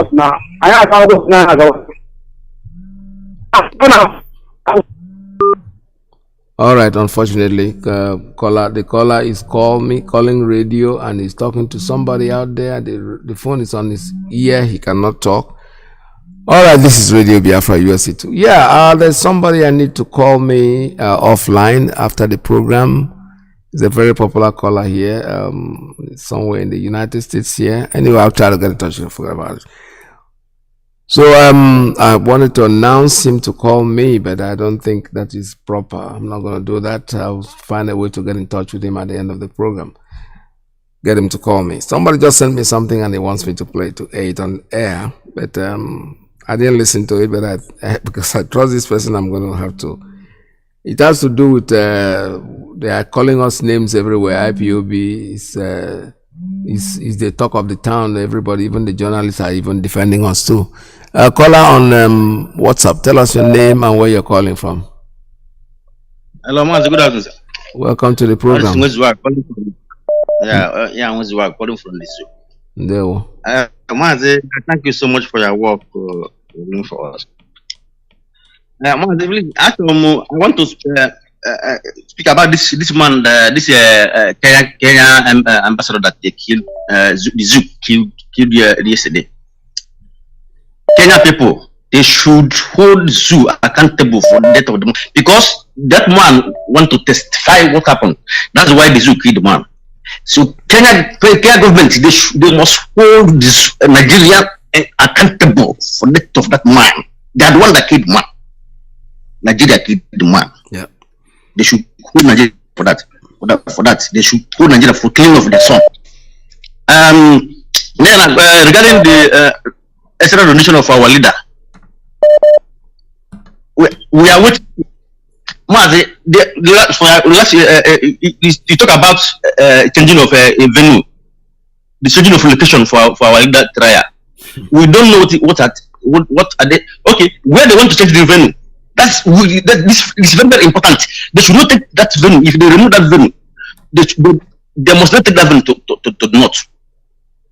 They must not take our leader to any northern state. If not Abuja, let them try him for east. We will not accept any court in the north. We will not accept. We will not acceptable. It's not acceptable. Any court in the northern state will not acceptable. It's not a northern. So if you want to try him, take him to the east. If they are changing location, they should know what they are doing. We are not going to accept. Tomorrow they will say they are taking our letter to Kanu to go and try. It's a lie. We will not accept that one. Thank you. Meanwhile, I don't know why they want this woman. You want to you don't supposed to subject our leader to any trial because the Nigerian government committed a crime against him. He shouldn't subject him to any trial. They're the one that committed crime against him. Okay. Just let them. Okay. Not just men. We are watching. The whole world they are watching. It's not all everybody are watching. We are watching. We are waiting for what will happen on 7th of April. 8th of April. You should prove to the world that she is a professional lawyer, professional in law, or come up there and disgrace yourself. We are waiting. Thank you. Hello, this is Radio Biafra USA too. They would, like I said, hang your rubber wazo, and the thing is in their throat. They don't know what to do. But in the end, let me play this clip. I think it has to do with Abakari. Let's see what it says. Embattled Deputy Commissioner of Police Abakari remains the top trend on social media. On Thursday, the Police Service Commission suspended an Assistant Commissioner of Police, Sunday Ubua, and an Assistant Superintendent of Police, James Bauer, who both worked on Bakiari in the intelligence response team in the Nigerian police force. The men were alleged to be involved in the current cocaine seizure and transferred to the National Drug Law Enforcement Agency. Their suspension is said to have become effective from Monday, February 14th. Well, in the meantime, a report by the Daily Trust quotes Abakiari as saying that members of the indigenous people of Biafra and the Eastern Security Network are behind his travails.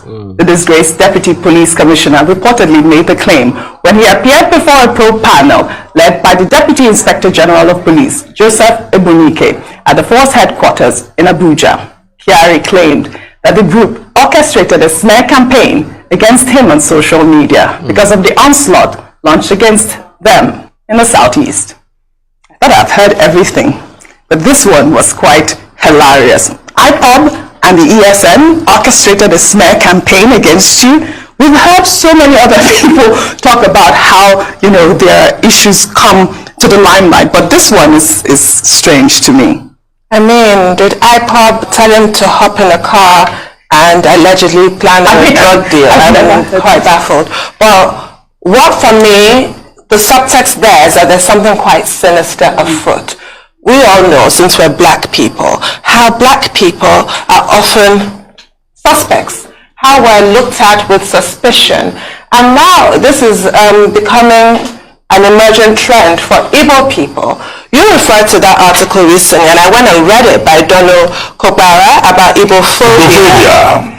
So this is a dog whistle right there. Yeah. We're used to racist dog whistles, but this for me is an ethnic dog whistle. You're talking about Ipob as the bogeyman. Anything that's bad that's happened, it's got to be them. So we've often talked about the marginalization of the Igbos, but now we're seeing demonization and criminalization. Yes. So this, what he has said, is at a dog whistle.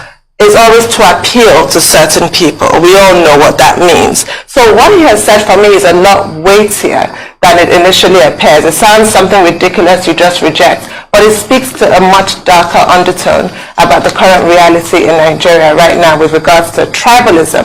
And this must not be encouraged. It must be completely rejected. People should not reach for Igbos as their, convenient whipping boy. It's just really quite distasteful, quite frankly. And with regards to the people, the officers who were suspended, I don't know, I really would urge the police to maybe have a look at their rules, because what does it take to be summarily dismissed from the police force? I really want to know. Because we know that Abba Kyari was on suspension and he was still, making deals. All of it. Suspension doesn't seem to really do much, but I guess we all have to be patient. They've been suspended pending further action, which includes criminal prosecution. But I just think for the sake of the police, some people just need to be dismissed immediately from the force. Absolutely. Okay. Now, first, the DCP and the ACP who have been placed on suspension. There were 2 of the 4 other officers working under Abba Kyari who were said to have been arrested along with him 3 days ago. Now, 2 of them have been placed on suspension, and I think they've been placed on suspension by the Police Service Commission, pending the next round of investigation. Yes. Because this is in connection with the accusations, the allegations by the Nigerian Drug Law Enforcement Agency. So while the investigation and the interrogation by the police and the NDLA continues, they've placed them on suspension. But my question is, 4 persons were arrested along with them. What has happened to the 2 other officers? Why were they also not suspended? Because 3 days ago, we were told 4 officers were arrested, at the instance of the NDLA, along with Abba Kyari. That's one. The second one has to do with the fact that the panel report that is out there, the IYKE panel report, DIG IYKE, resolved that Abba Kyari is guilty of using social media, and hence on the basis of that, he should just be demoted from the position of a deputy commissioner of police to an assistant commissioner of police. Now, nobody is impressed by that. Observers, commentators see it as a slap on the wrist. Absolutely. As an attempt by the police hierarchy to cover up one of their own. The other part of it that they said was that, he was cavorting and socializing with persons he should not be associated with as a law enforcement officer. And that he has violated police ethical professional rules. Okay? In both instances, both the panel and the Police Service Commission, they are quoting what they call public service rules. Maybe this particular Kyari and others case should compel us to take a second look at the public service rules. Maybe those public service rules have become obsolete, not in line with reality. That's one assumption that we can take.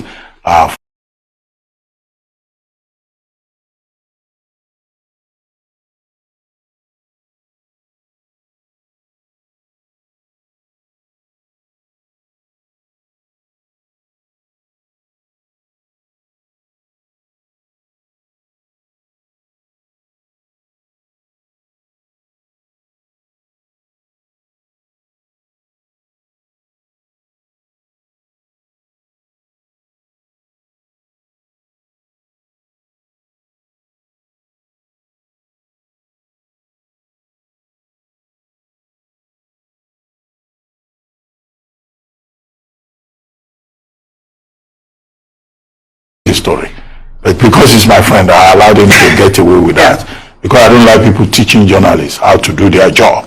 Okay, but he had a point that, look, if you're a police officer, part of your job is to arrest people, is to engage people. Okay, what are we dealing with here? Occupational hazard? Every occupation has its own hazards. Even if it is Ipob and ESN coming after him because he was involved in combating crime and criminality in the southeastern part of the country. That is not an excuse. You cannot blame Ipob. You cannot blame ESN. And it is good that the IYKE panel, we're told, thought that that defense was very watery. I think every that were there asked. They don't collect money through Oshmopi and pass the money through your brother into a certain account. That's it. Up to 249 million naira. Are you a tailor to Oshmopi who has been indicted somewhere? Tailoring services, is that part of the functions of the policeman defined in the Nigerian Police Act? How did a high-ranking favorite of the Inspector General of Police become a part-time tailor?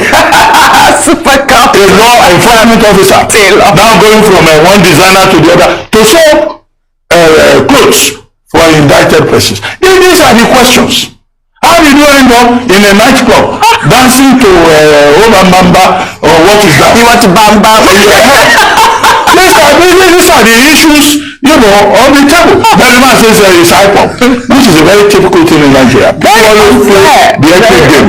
A man will misbehave. You know they are victimizing me because I'm from a certain part of the country. No, we should focus on the issues, and we don't want to hear that it is Ipob. Is it Ipob that collected money on his behalf? Is it Ipob that introduced him to Oshmopi? Oshmopi is not an Igbo man. Oshmopi, Ramon Abbas, is a Yoruba man. So why is he talking about that? So I think, as the story develops, we should resist the attempt. Absolutely. To play the ethnic game, which is the usual. Yeah, my mother used to sing a song in those days when we were little children.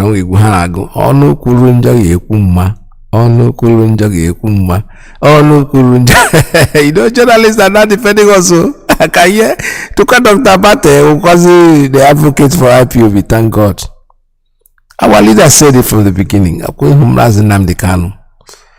Nam for anya metaya kana hold that can be a human being. Otherwise, only our spirit. Because he said all of them. Keep doing what you are doing. They will curse you out, they will do this, but in the end, Biafra will come. They will start defending you. Look at it now. Ipob. People are tired of hearing it. They don't want to hear it anymore. You get a house puppy in a business or core engine. So what has Ipob got to do with hush puppy? But is even saying house puppy is not even an Igbo man. Consider maybe no connection on Igbo. And something, the inquiry that they did, what they did? They put in an Igbo man. So that they will always say whatever he says, he's charged to trying to defend his brother. He's defending the truth. Because the truth is what prevailed there. So like I said, welcome to the real world, the journalists. Now they have started talking, they are going to keep talking. We are not going to relent. We are not going to stop fighting for Biafra to get our freedom. Our freedom we must get, whether they like it or not. Call her good morning. Call her on WhatsApp. Tell us your name and where you're calling from. Good morning from here. Yes, Mazi, PETERS. It's really laughable. Good morning, my brother, for having me, Mazi. Thank you for standing for what you believe. Thank you for serving Biafra in your capacity. Mazi, I just called to contribute my quota. Mazi, this clip you played now, Mazi, I laughed. I don't know how to stop laughing. Mazi, it's unbelievable. Mazi, let me sing this music. That's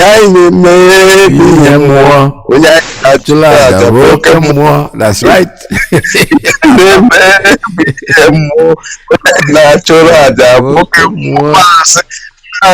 Mazi, I feel right. No shaking, Mazi.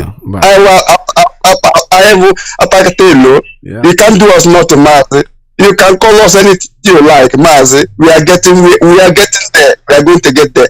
Mazi, I want to say something about the clip you play about Ojozo Okalo. Mazi, you say something here. You say if Ojozo Okalo get chance to kill Nnamdi Kanu, we do that. Yes, of course. He will do that, Mazi. This is the man who sneaks, who go through back door to go to DSS Gunjan and go and meet our leader. You know what they ask our leader? Why do you run away? Why did you not stay? Somebody escaped death and you went there. Only something that pushed you to go there is to go ask him, why do you run away? Why can't you stay? That nothing going to happen. Somebody being in your house and this Boko Haram army came with different sort of weapons. Even the people died. Yeah. Unbelievable. If they cannot kill you, dog will bite you to death. And you tell this man, why do you run away? Did that man means good to you? This will tell you who that man is. That man is Bastabai. That man is a killer. He's a bloodsucker demon. No matter how he's talking to be somebody that is relevant, Mazi is relevant somebody.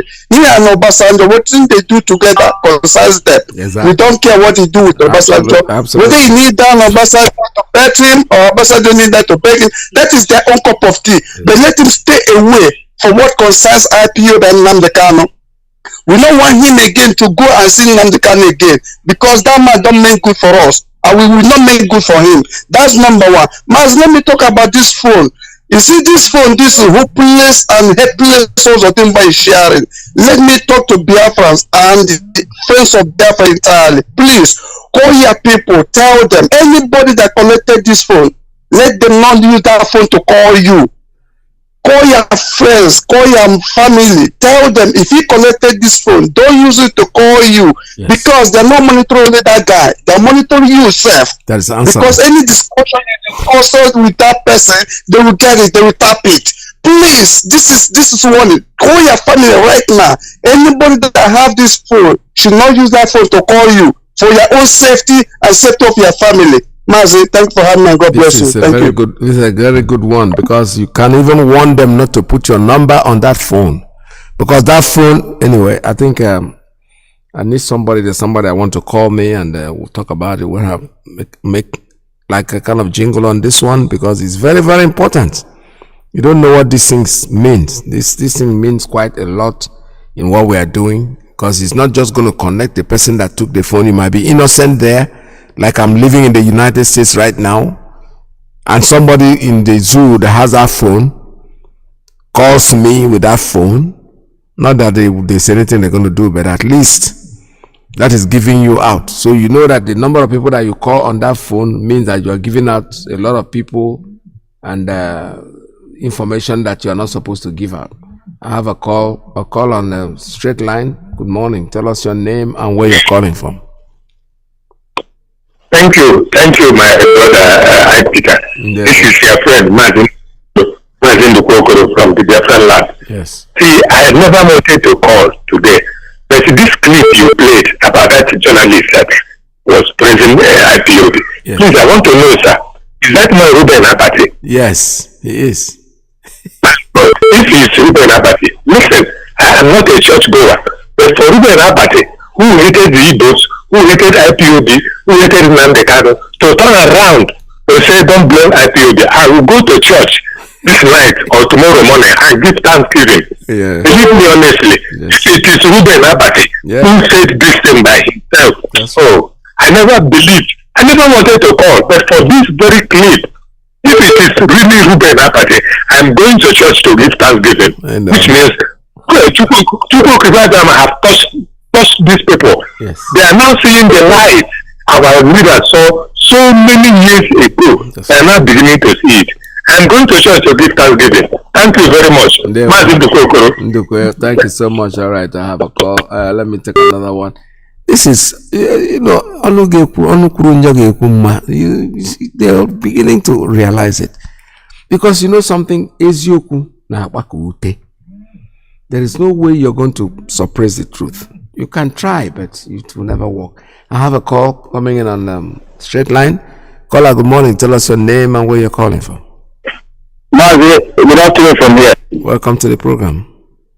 Thank you very much, my big brother, Mazi IYKE PETERS. It's your brother, which calling from UK. Mazi, I appreciate you and I appreciate our leader. I say anywhere he is, our ancestors guide and protect him. Biafrans all over the whole world. I appreciate you, sincerely, with the bottom of my heart. Mazi,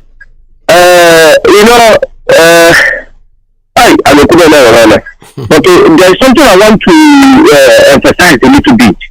You know, Nigeria is a crime scene. And that is why I blame Nnamdi. Mazi, you see that clip of Modi Bello? That clip have said everything about every Biafrans and the woman that need to know. That clip was from Modi Bello. That your woman, you are not you use that claim you are in Nigeria. Modi Bello say that you are not in Nigeria. Igbo man, one Nigeria, Modi told you there that you are not in Nigeria. and that instead of them giving you call yourself I can die. You know, sometimes writers should allow me. Where is this people from? Because somebody you are claiming you are the same country with you told you that instead of you giving you a job, he rather give it rather hire an expert to give him that job. If they didn't see if they didn't see an expert, they gave it to a Nigerian man as a contract. But the people come and they say you are Nigeria. I am a proud Nigeria. I have asked this remember going at Nigeria. I just told Ethiopia because that clip alone have said it all. That clip alone. Because that clip alone, and the week could have asked him, what did you mean? Come, call a press conference and ask them. Let the whole intervene and say, please, can you, Amadu Bello, Alamadu Kutu, explain this thing that comes out from your mouth. You want to know exactly. I want to keep quiet. Vic, Onara, keep quiet. We are not on that today. That clip alone is what I'm just talking. You know, the place I kept asking, they people really understand what that one means. Or they just see it as a, I don't know. I'm telling you, I don't know. The thing is, I know. Mazi, I'm telling you the gospel truth. If you ever go that, like anything happens, keep me playing that clip. So because you know me, I'm a very I think straightforward. That clip alone have said it all. That both the people, both the Benue, both the Igbo, both everybody that said that they are one Nigeria. That clip alone. Mazi, another prophet has fulfilled from our leader. You remember when our leader said, let them carry the court to go to Zambisa village, Zambisa forest, you go there with them. You remember? Yes. He said it, the clip is there. That if they let them carry the court to go to Zambisa. That's why I say we are Mazi Nnamdi. Anyone that come out will go and tell you, look at the day we said it. He said if they like, how brilliant when as Zambisa forest, you will go there with them. Yeah. Biafrans are ready to go there. Mazi, that one is bygone. I have touched two things. The third one is this. Mazi, the same clip you play about Amadu Bello. You see this man called this Okano. This man called this Okano. You know, we Biafrans and we always neglect things. We always neglect the killers. You see this Okano? Our people still see all this Okano as I don't know how our people see all this Okano. We should monitor all these Okano steps from now. Biafrans, monitor all these Okano steps from now. And all these Okano, let me tell you something. Our leaders' family knows exactly the game we are playing. They know. And Biafrans, you know. They know what is Okano. Biafrans and Mazi Nnamdi family know exactly the game you are playing. And you yourself know. Mazi, before I drop, I am still going to make it clear to our youth. If people have been shouting, I have to say it here.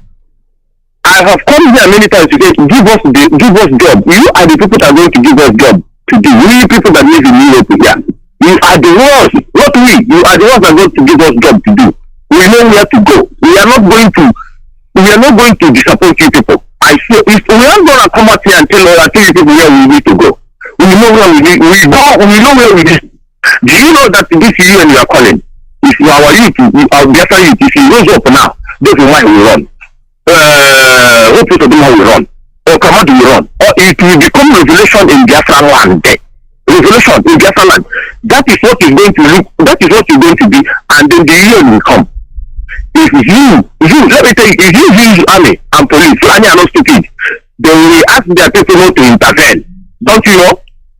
Allow them to deal with it. By that time, they will be saying, okay, the youth are taking responsibility. The youth have passed a vote of no confidence against their politicians. Mazi, if you know what is going to happen, that is what the journalist is going to be saying. The youth have passed a vote of no confidence against all these criminals in our land. I have to tell her, if the Jew military attack you people, we know where we're going to go to. You people will see it with your two eyes. I am a play. You people will see it. Then that time the UN will come. It they will bring their UN people in the Biafra land. Why you are going to take your freedom in your hand? You don't have your freedom. You don't have all these politicians. You to rise up and let's do this thing once and for all. One hand is ready. Phone. Phone. That phone you are holding. Let me speak it in Igbo. That phone you are holding. Do you know that phone was coded? That phone you are holding are putting your family into trouble as well. Are putting your own brother anywhere in the world in trouble. Don't you know? Mazi, this you to say sometimes. I don't want to tell them they are stupid, but some of them are doing good job. Believe me, some of them. But they should do more and raise up. When you raise up now, Kanu told it to. Don't you see ETSAS? Tinubu have run away to France in his south in France.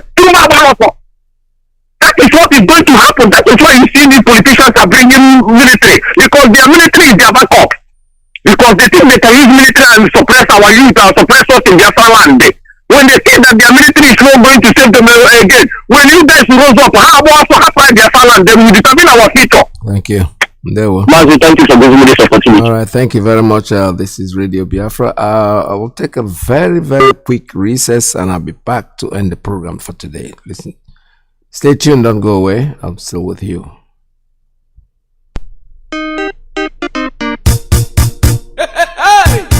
Don Prince Victor Ipob Mado Anya Begun Biafra Deje Obia Ije Freedom Na Utoka ina rio Anya tuli hipo kwa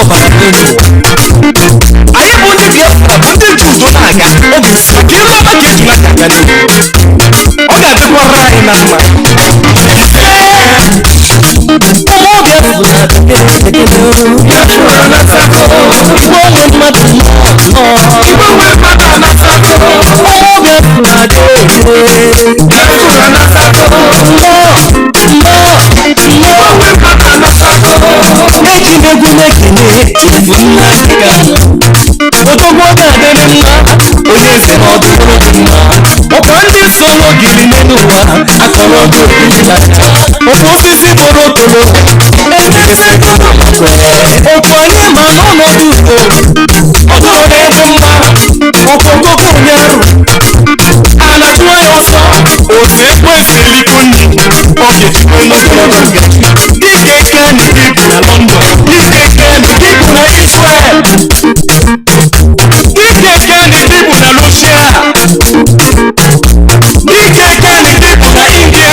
Nnamdi Kanu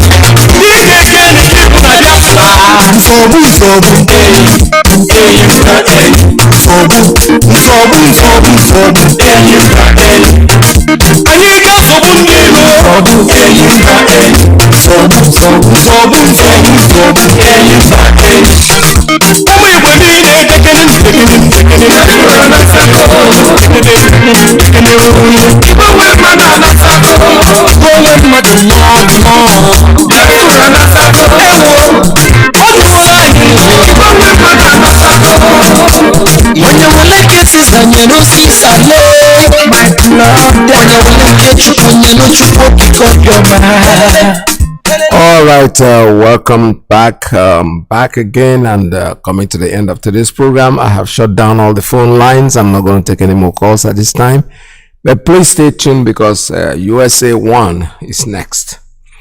But before I go, I still want to remind those of you, the youths over there, that are going to pick up those cell phones. Those cell phones are coded phones. They are not good for you. Anybody you call with that phone, you are putting that person in a deep mess. You have no life picking up those phones. They are coded. They are brought in by the British government through the woman, that midget that is in Abuja at the embassy. She is the one that going around with the help of the likes of Ojus or Carlo. These are people that are trying to destroy you. Listen to Radio Biafra all the time to get information. Those phones are coded phones that are going to use in destroying you. What business do they have to bring you a cell phone? You are hungry, you can't eat, foods are not supplied, people are suffering, and all they give you is cell phone, promising to give you data. Do you know how much those cell phones cost, each of them? The jobs that can be created with this money, nobody's doing it because they are not doing it for you. They are doing it to destroy you, for God's sake. You people should listen, and listen very attentive, very intelligent about this. They are not bringing phones to you because they love you. They are not bringing these phones to you because they want to make your life better. No. It is for their own interests. These are coded phones. They didn't walk in to just buy those phones like a regular phone. They are specially made to destroy you. They're specially made to locate you. They're specially made to locate those you call your families, for God's sake. No, please open your ears. It is dangerous for you to even bring that phone anywhere near your home, because you're not endangering only your life, you're endangering the life of anyone you call with that phone. Stay away from that phone. Stay away from the phone that, what's his name, Uzodinma is sharing, because that phone is dangerous. It's going to destroy your life. Stay put. We're going to be talking about this. We're going to be hammering on it, and we're not going to stop. This is Radio Biafra USA 2. We're going to have the air this time, but USA 1 is next. Don't forget that Biafra for us is our religion, and Radio Biafra is what we worship. You have to understand what we are saying, and we're taking it very, very seriously, because we know that the idea of what they are doing is to destroy you. Giving you a cell phone that you don't ask for is not going to help you in any shape or form. Stay tuned, don't go away. Mazi IYKE is next to USA 1. But please stay away from these so-called gifts, Valentine's cell phone, because it's going to destroy you. From me to you, it's goodbye. The last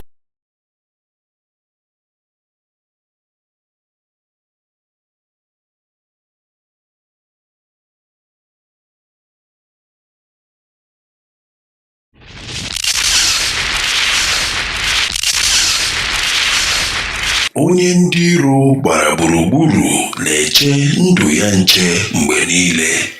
Ụmụ Biafra, unu arahụna ụra.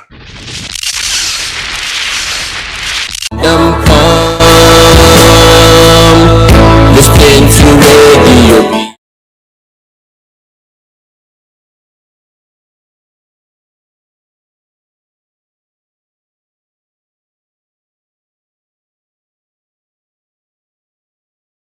Thank you very much. Paid a whole lot of money to release them. Money that belongs to Ipob family worldwide. Ask the hotelier. They give him money to run Biafra. He will be busy building hotels and hostels. That is why nobody takes him seriously. That is why nobody follows him anymore. That is why he's afraid. He thinks, I will go after him. I'm not going to go after you. Elohim will kill you. You will die and vultures will eat your flesh. I can't go after you. Irrelevant. Idiots, I don't even mention their names. They'll be yapping rubbish every blessed day, including the pig in the creek, talking rubbish every blessed day. You have eaten your money and built your schools in Cotonou. So why are you bothered about freedom? You don't know that those that gave you that money, they understand you very well. How many times did they come to me?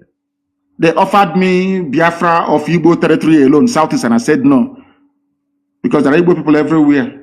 We are all Igbo people, if you like it or not. At the end of this very day, of course, you come to the very realization that what I'm saying is correct. I said no, I want the whole of Biafra. They gave me all their money in the world, and I said no. Not once, not twice. I said no. They ran to my parents to go and bribe my parents, and my parents said no.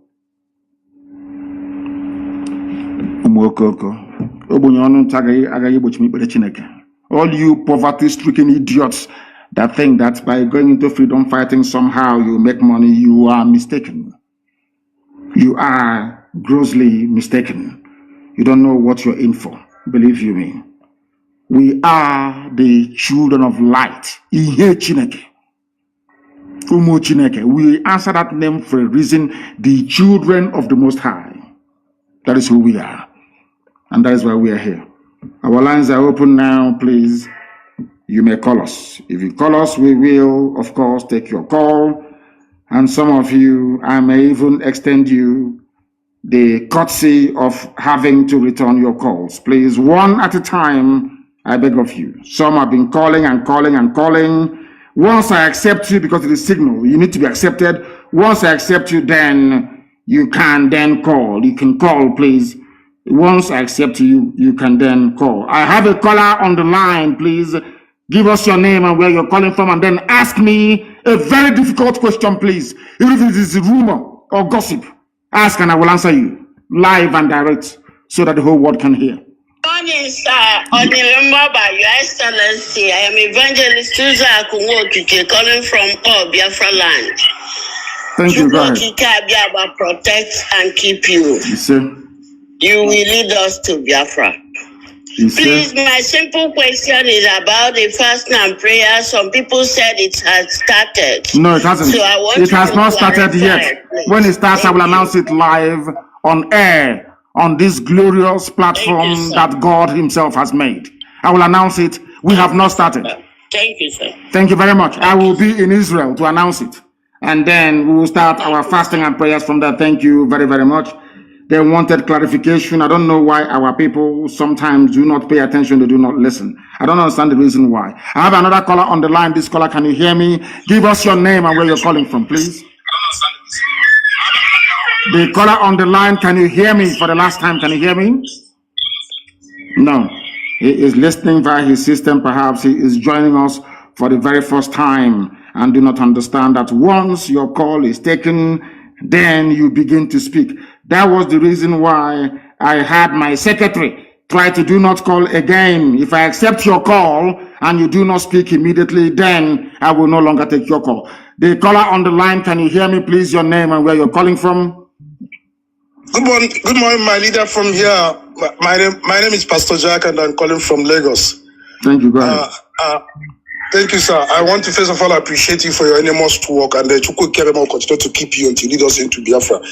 So my question this morning is, sir, also the Fulani administration in Imo State is becoming, in fact, it's not only becoming, it has become a problem to us. They are profiling our people and abducting our people. Is there not anything we are going to do to actually tell this Janjaweed slave that Imo State is Biafra land and we cannot run away from him, rather he will run away from us? And secondly, I want our people to continue to support ESN to get them more equipped, because we don't beg anybody to support ESN. If you don't support them, Fulani will take over your land. Why are you begging? Why am I begging anybody to support? Why should you beg anybody to support? Is this some kind of charity that we had? No, don't support ESN now, and Fulani will take over your village. As simple as that. It's not a question of begging, and why should you beg anybody to defend his father's compound? Don't beg anybody, please. Regarding the idiots, the Fulani imposed administrator of Imo State, that very fool, that original 419er, that same person that George Obiozo took to Fulani Janjaweed to make him the governor of Imo State from number 4 to number 1. Very soon he will know that Imo belongs to Biafra, not to him. He will understand that. He will understand it very clearly. Now they are abducting. Vanguard won't write about it. No Zoo newspaper. BBC cannot go to investigate. No, because they are working for new colonialists. They understand what Biafra portends for the freedom of black people, not just in Africa, but the whole world. They know it. And they are fighting tooth and nail to try to stop this unstoppable movement. Hope of them will pay very dearly. I am telling them now, they will pretend they've not heard anything. Any day will respond. You see every manner of idiot will rise up to speak. Now they are profiling and abducting people at all the entry points into Owerri. Nobody will say anything. That is the thing about black people, and that is why they are the lowest of the low in the whole world, because of their evil nature. When they see evil happening, they keep quiet. That was how slavery was sustained for centuries, until England, of all people, said no to it by abolishing slavery. In fact, even some black people were upset that slavery was abolished. We have the mentality of such people still with us till this very day. Hope Ozodema will pay very dearly. I'm saying it live. This Dan, do not call. Once we call you and you don't pick your call, that is the end of you. That is the end of you. You can no longer call. You can no, I said no WhatsApp call. It's only on Signal. No WhatsApp call, please. Only on Signal. You can only call on Signal. No WhatsApp call, only on Signal. The caller on the line, can you hear me, please? Your name and where you're calling from. Good morning, sir. My name is Wisdom and I am calling from Umuahia. Wisdom from Umuahia, please go ahead. What is your question?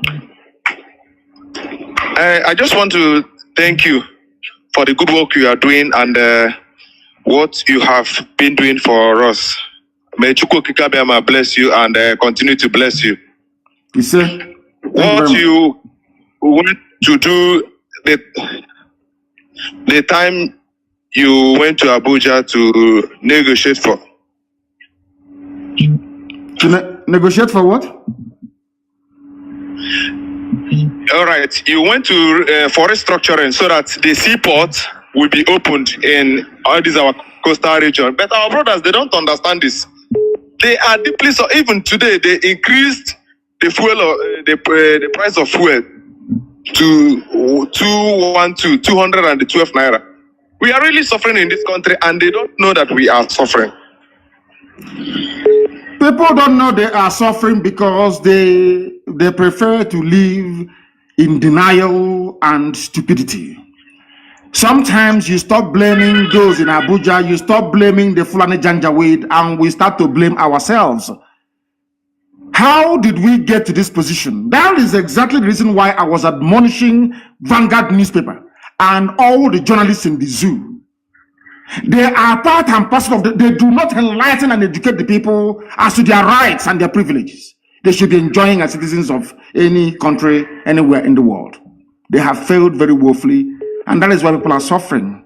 The same fuel that was at 86 naira, and the Fulani Janjaweed said Jonathan must go. It is 86 naira, it's too high. I will bring it down to 40 today. As you're saying, it is at 200 something, 212 or thereabout.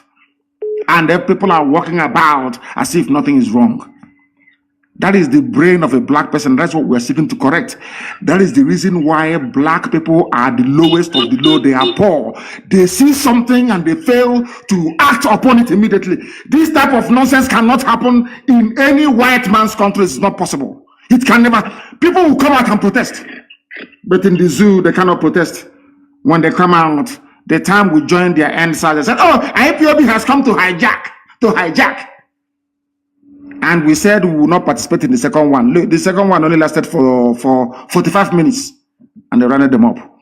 Because they don't have the mental toughness needed to propel a mass revolution. Only IPOB can. And they know it. I say it without apologies to them. Only IPOB can effect a revolution. No other group of people can. It's impossible. I'm not boasting, you know it's true. Go and try and see. That is why they are making every effort to try to subdue what we are doing by lying to everybody. Barefaced lies. And Vanguard was busy publishing such junk. Unbelievable. This UG. This person called Dan. I am going to block you. I took your call a while ago and you idiotically did not answer. The person on the line, can you hear me, please? Your name and where you are, if you may. Leader, good morning from here. Good afternoon from here. I'm calling from Malaysia. My name is Okafor Sadeve. Okafor, go ahead. We are listening. Yeah, what's your question? Yes, my leader. I want to ask you one simple question. When are we start the killing of all these wicked politicians in Igbo land? When are we start of killing them? Because once we chase them out, to get Biafra will be very easy for us. Them and their family members. I think that a time and place will be appointed by Elohim, the God Almighty. It is not left to us. I think God is going to judge them. It is not up to me to judge, because I think the good book said you should not judge anyone that ye may not be judged. I am not going to judge any of them. The same thing with terrorists. All we need to do is to present them before God, and then God will judge them. And very soon that is going to happen. God is going to judge them very soon, not us. Our job, as Putin said, is to make sure that we send them into the presence of God. All of them. They have been killing us. They are abducting us. All of them are now pretending, including BBC Igbo. All the fulefus, all the gangs of criminals, they are pretending they cannot see what Hopus Adema is doing. Everybody's pretending, or what YYKE did. You know, people, they are all pretending. Do you think I'm going to forgive and forget? You must be insane. I can never forgive nor forget. Instead, we all sink. Let them keep abducting. You can see DSS abducting everywhere. The day now we rise up against DSS, people will not start the story from the beginning. They cut it from the middle. Now DSS is everywhere abducted. British government, they have kept quiet. Daily Trust, they cannot report it. Everybody is quiet. Now they are going, a man and the wife was abducted in Calabar. The wife went to work in their shop. Yesterday, she was taken from them. Everybody is quiet. DSS abducting innocent. They cannot abduct bandits. They cannot abduct Boko Haram. They cannot abduct all those sponsoring bandits and Boko Haram in the north of the zoo. It's only in our land that you see DSA director, a Fulani man, one idiot called Haruna in Imo State, abducting people, and all of you are now keeping quiet. Any day we respond now, you see all the idiots, they will rise up. And we are going to respond very soon. Useless zoological republic. You people have not seen madness. You are going to see what is greater, or should I say worse than madness. The caller on the line, can you hear me? Good morning, sir. Good morning to you. Your name and where you're calling from, if you may. I am Mazi Moses Keledo. I'm calling from India. From India, please go ahead. We're listening. The world is listening, of course. Go ahead. Yes, Mazi, I want to just make a suggestion. This suggestion is all about our brother and our uncle, Agbenyi Rosi, who died as a child of circumstances. Because I am aware that he is not involved in the coup, and this is a man who served, who commanded the United Nations Army for good 4 years. The coup plotters did not involve him. The Janjaweed, they planned and they killed him. So I want him to be immortalized, it's my suggestion, in the land of Biafra. And secondly, the war museum that is in Omahia is tagged Nigerian National War Museum. That is Biafran National War Museum, where Ojukwu, everything about Biafra was, stationed. So I want all those places, I want Biafrans to take over that place. Secondly, we are earnestly expecting you in India. Thank you, Mazi. God bless you. God will continue to protect you. No evil plan of the enemy will come close to you. Until Biafra is restored. And beyond. He said, thank you very much for that. On the first one about my great uncle, Agi Ronsi, the only battlefield decorated general in the history of Nigeria. He is the only battlefield decorated general. The only man that earned his stripes, his rank in the battlefield. The rest are all quota, including Buratai that just left, that specialize in killing civilians. Ironsi went outside Nigeria to go and fight in the Congo, commanded the UN there admirably, and he was made a general. Not all these paper general. That is one thing they don't like about us. That is one thing. I mean, in Britain, there are good people, but always the evil ones overshadow the good people. As I said, in the main, English people are very, very tolerant, very wonderful people, unbiased. But there are pockets of evil amongst them. Ironsi was decorated in the battlefield of Congo, where he fought. Tell me any Fulani Janjaweed that fought outside Nigeria before. None. It is only by killing civilians. Or during the war, when our hands were tied behind our back, food blockade, air, land, and sea blockade by Britain and Russia. They planned and connived and gave them Egyptian pilots, flying MiG aircraft belonging to Russia. Despite the fact that Nigeria was under arms embargo, they gave weapons to go on to come and fight and kill us. But our uncle made a very big mistake. He's from my clan, from my mother's village. A great man, no doubt, and we shall do the best we can, but he made a very big mistake. He's my uncle, but I will say it. That Victoria is my aunt, the wife. John, we went to the same school together. He was my senior at Government College Omaya. We're very close. The families are very close. The Ironsi family and the Kanu family have been very close for very many years. I love them very dearly, and I'm sure they do towards me. But my uncle made a very big mistake. The mistake he made was to promulgate a decree uniting Nigeria. He should have listened to Nzogwu, what Nzogwu had to say. And I think in 2 days' time, not tomorrow, I think on Sunday night, I will do a program specifically to address the issue of Fulani Janjaweedism, and there I will mention my great uncle, Agironsi, a great man indeed. And we shall see what we can do to immortalize him. He'll be remembered. The only general you have in Nigeria, the only general, you know, as a general, you have to earn your stripes. Those stars you have to earn them. Not in the office by writing petition and writing quota. It's our turn. They give you, make you a general. That is why you've seen them fighting their so-called bandits. They cannot defeat them. Quota generals, that's who they are. Only Agri-Ronsi, the only Niger. I think to an extent, what's this man's name? The one that he thought was Brigadier Ogundikwe. Well, he wasn't a general. Only Agri-Ronsi. And that is why thank you very much for this very brilliant question anyway. That is only the only man in the history of the Zoo military that went outside, fought a war and won, and came back as a general. The caller on the line, can you hear me, please? Your name and where you are. Can you hear me? He cannot hear me. He cannot hear me. He cannot hear me. He has left. He has left. I'm sure that many more people are on the line trying the best they can to try and get in. The caller on the line, can you hear me, please? Your name and where you are, if you may. Yes, my leader. Good morning. Good morning to you. My name is Vincent Okechukwu. I am calling from Casablanca, Morocco. Casablanca in Morocco. Please go ahead. The world is listening.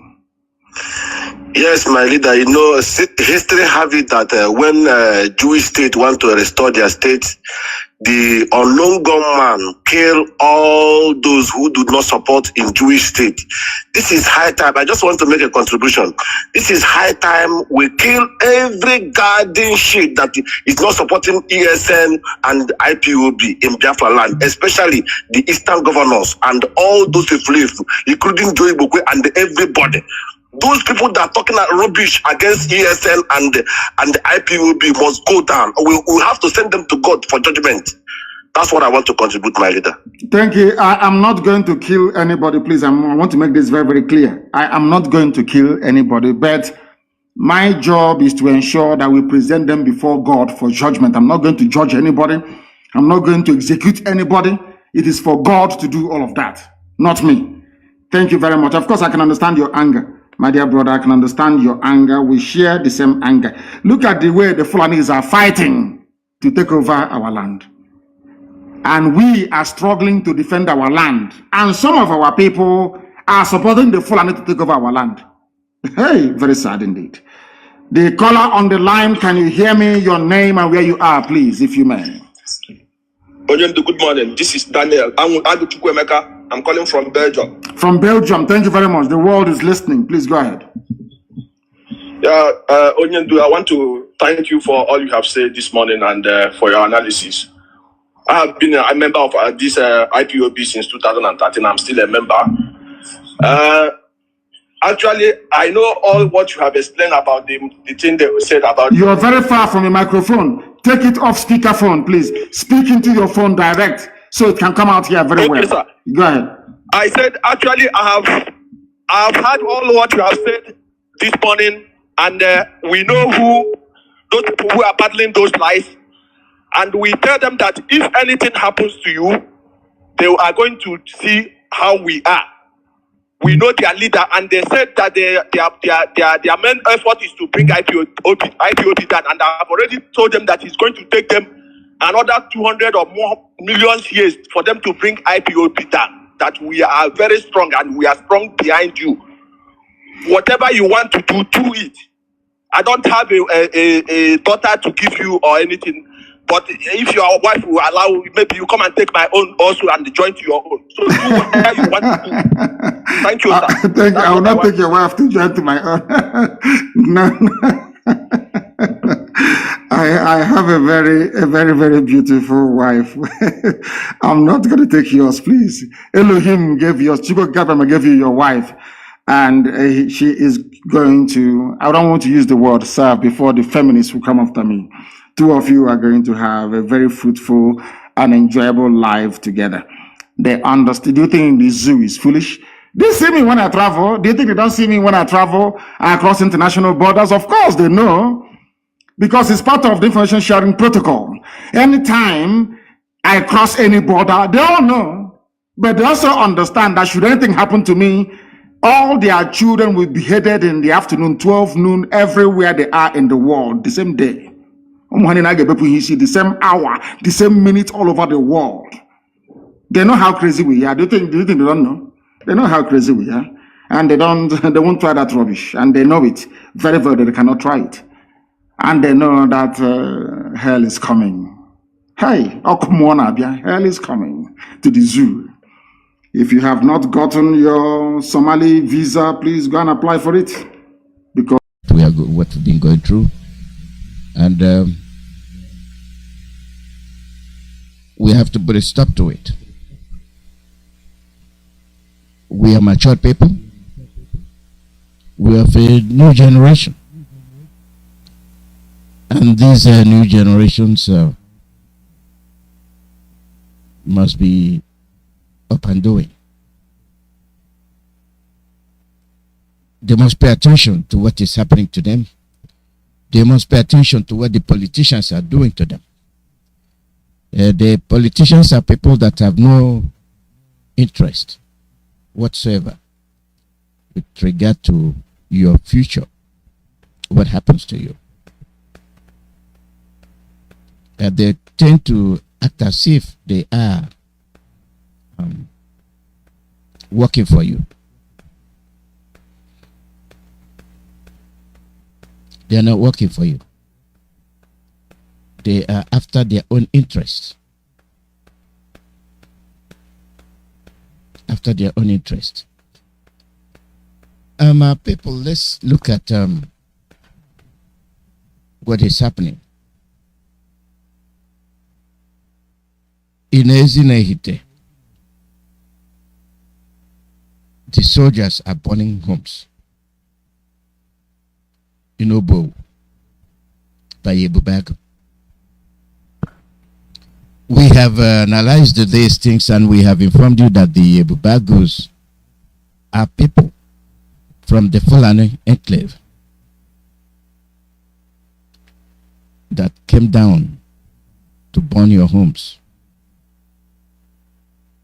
They are burning them. And what are their reasons? They say they are looking for ESN and they are looking for IPOB. Men of thought, men of integrity. How many times did our leader tell you that the Ebubagos are ill-formed? They are not for you. And he emphasized that the ESN themselves are there to protect your forest.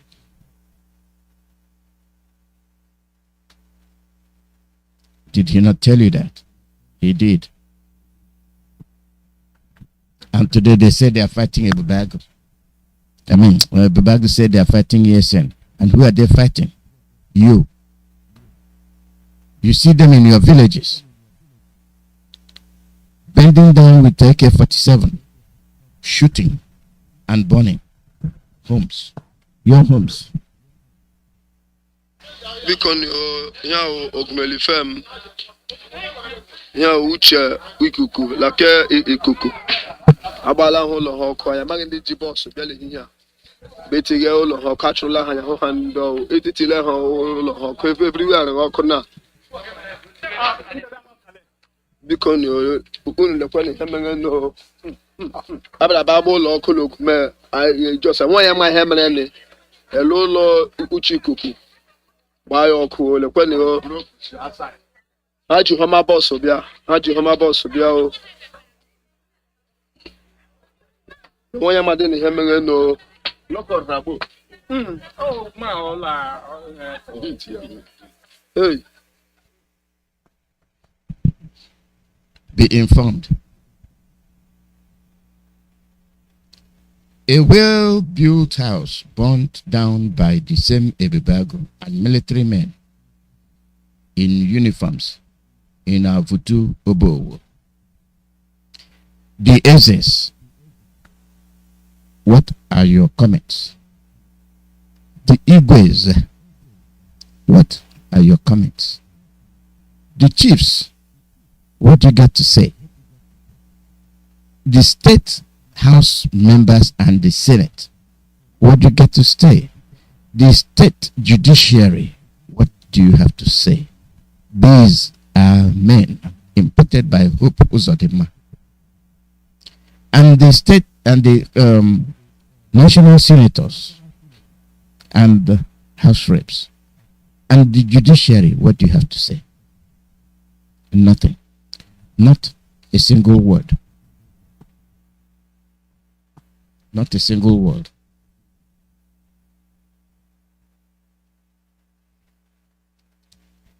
What are their crimes? They are Biafrans. That's their crime. They are Biafrans.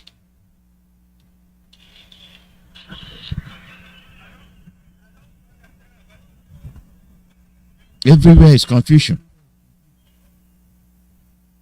You watch the military men attack, shoot, and destroy, burn,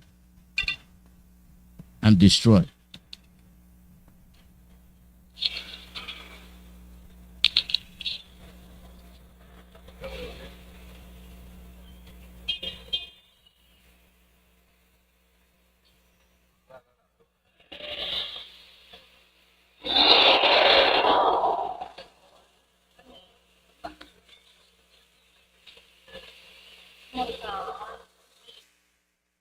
State of fear, state of anarchy.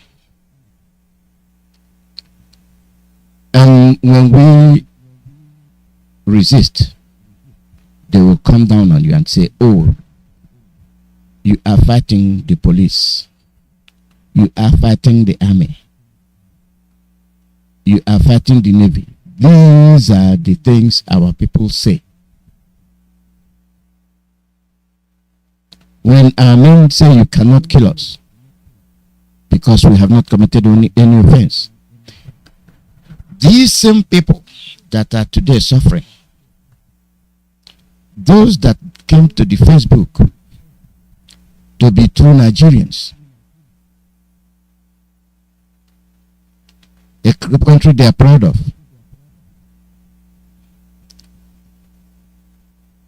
may I ask them,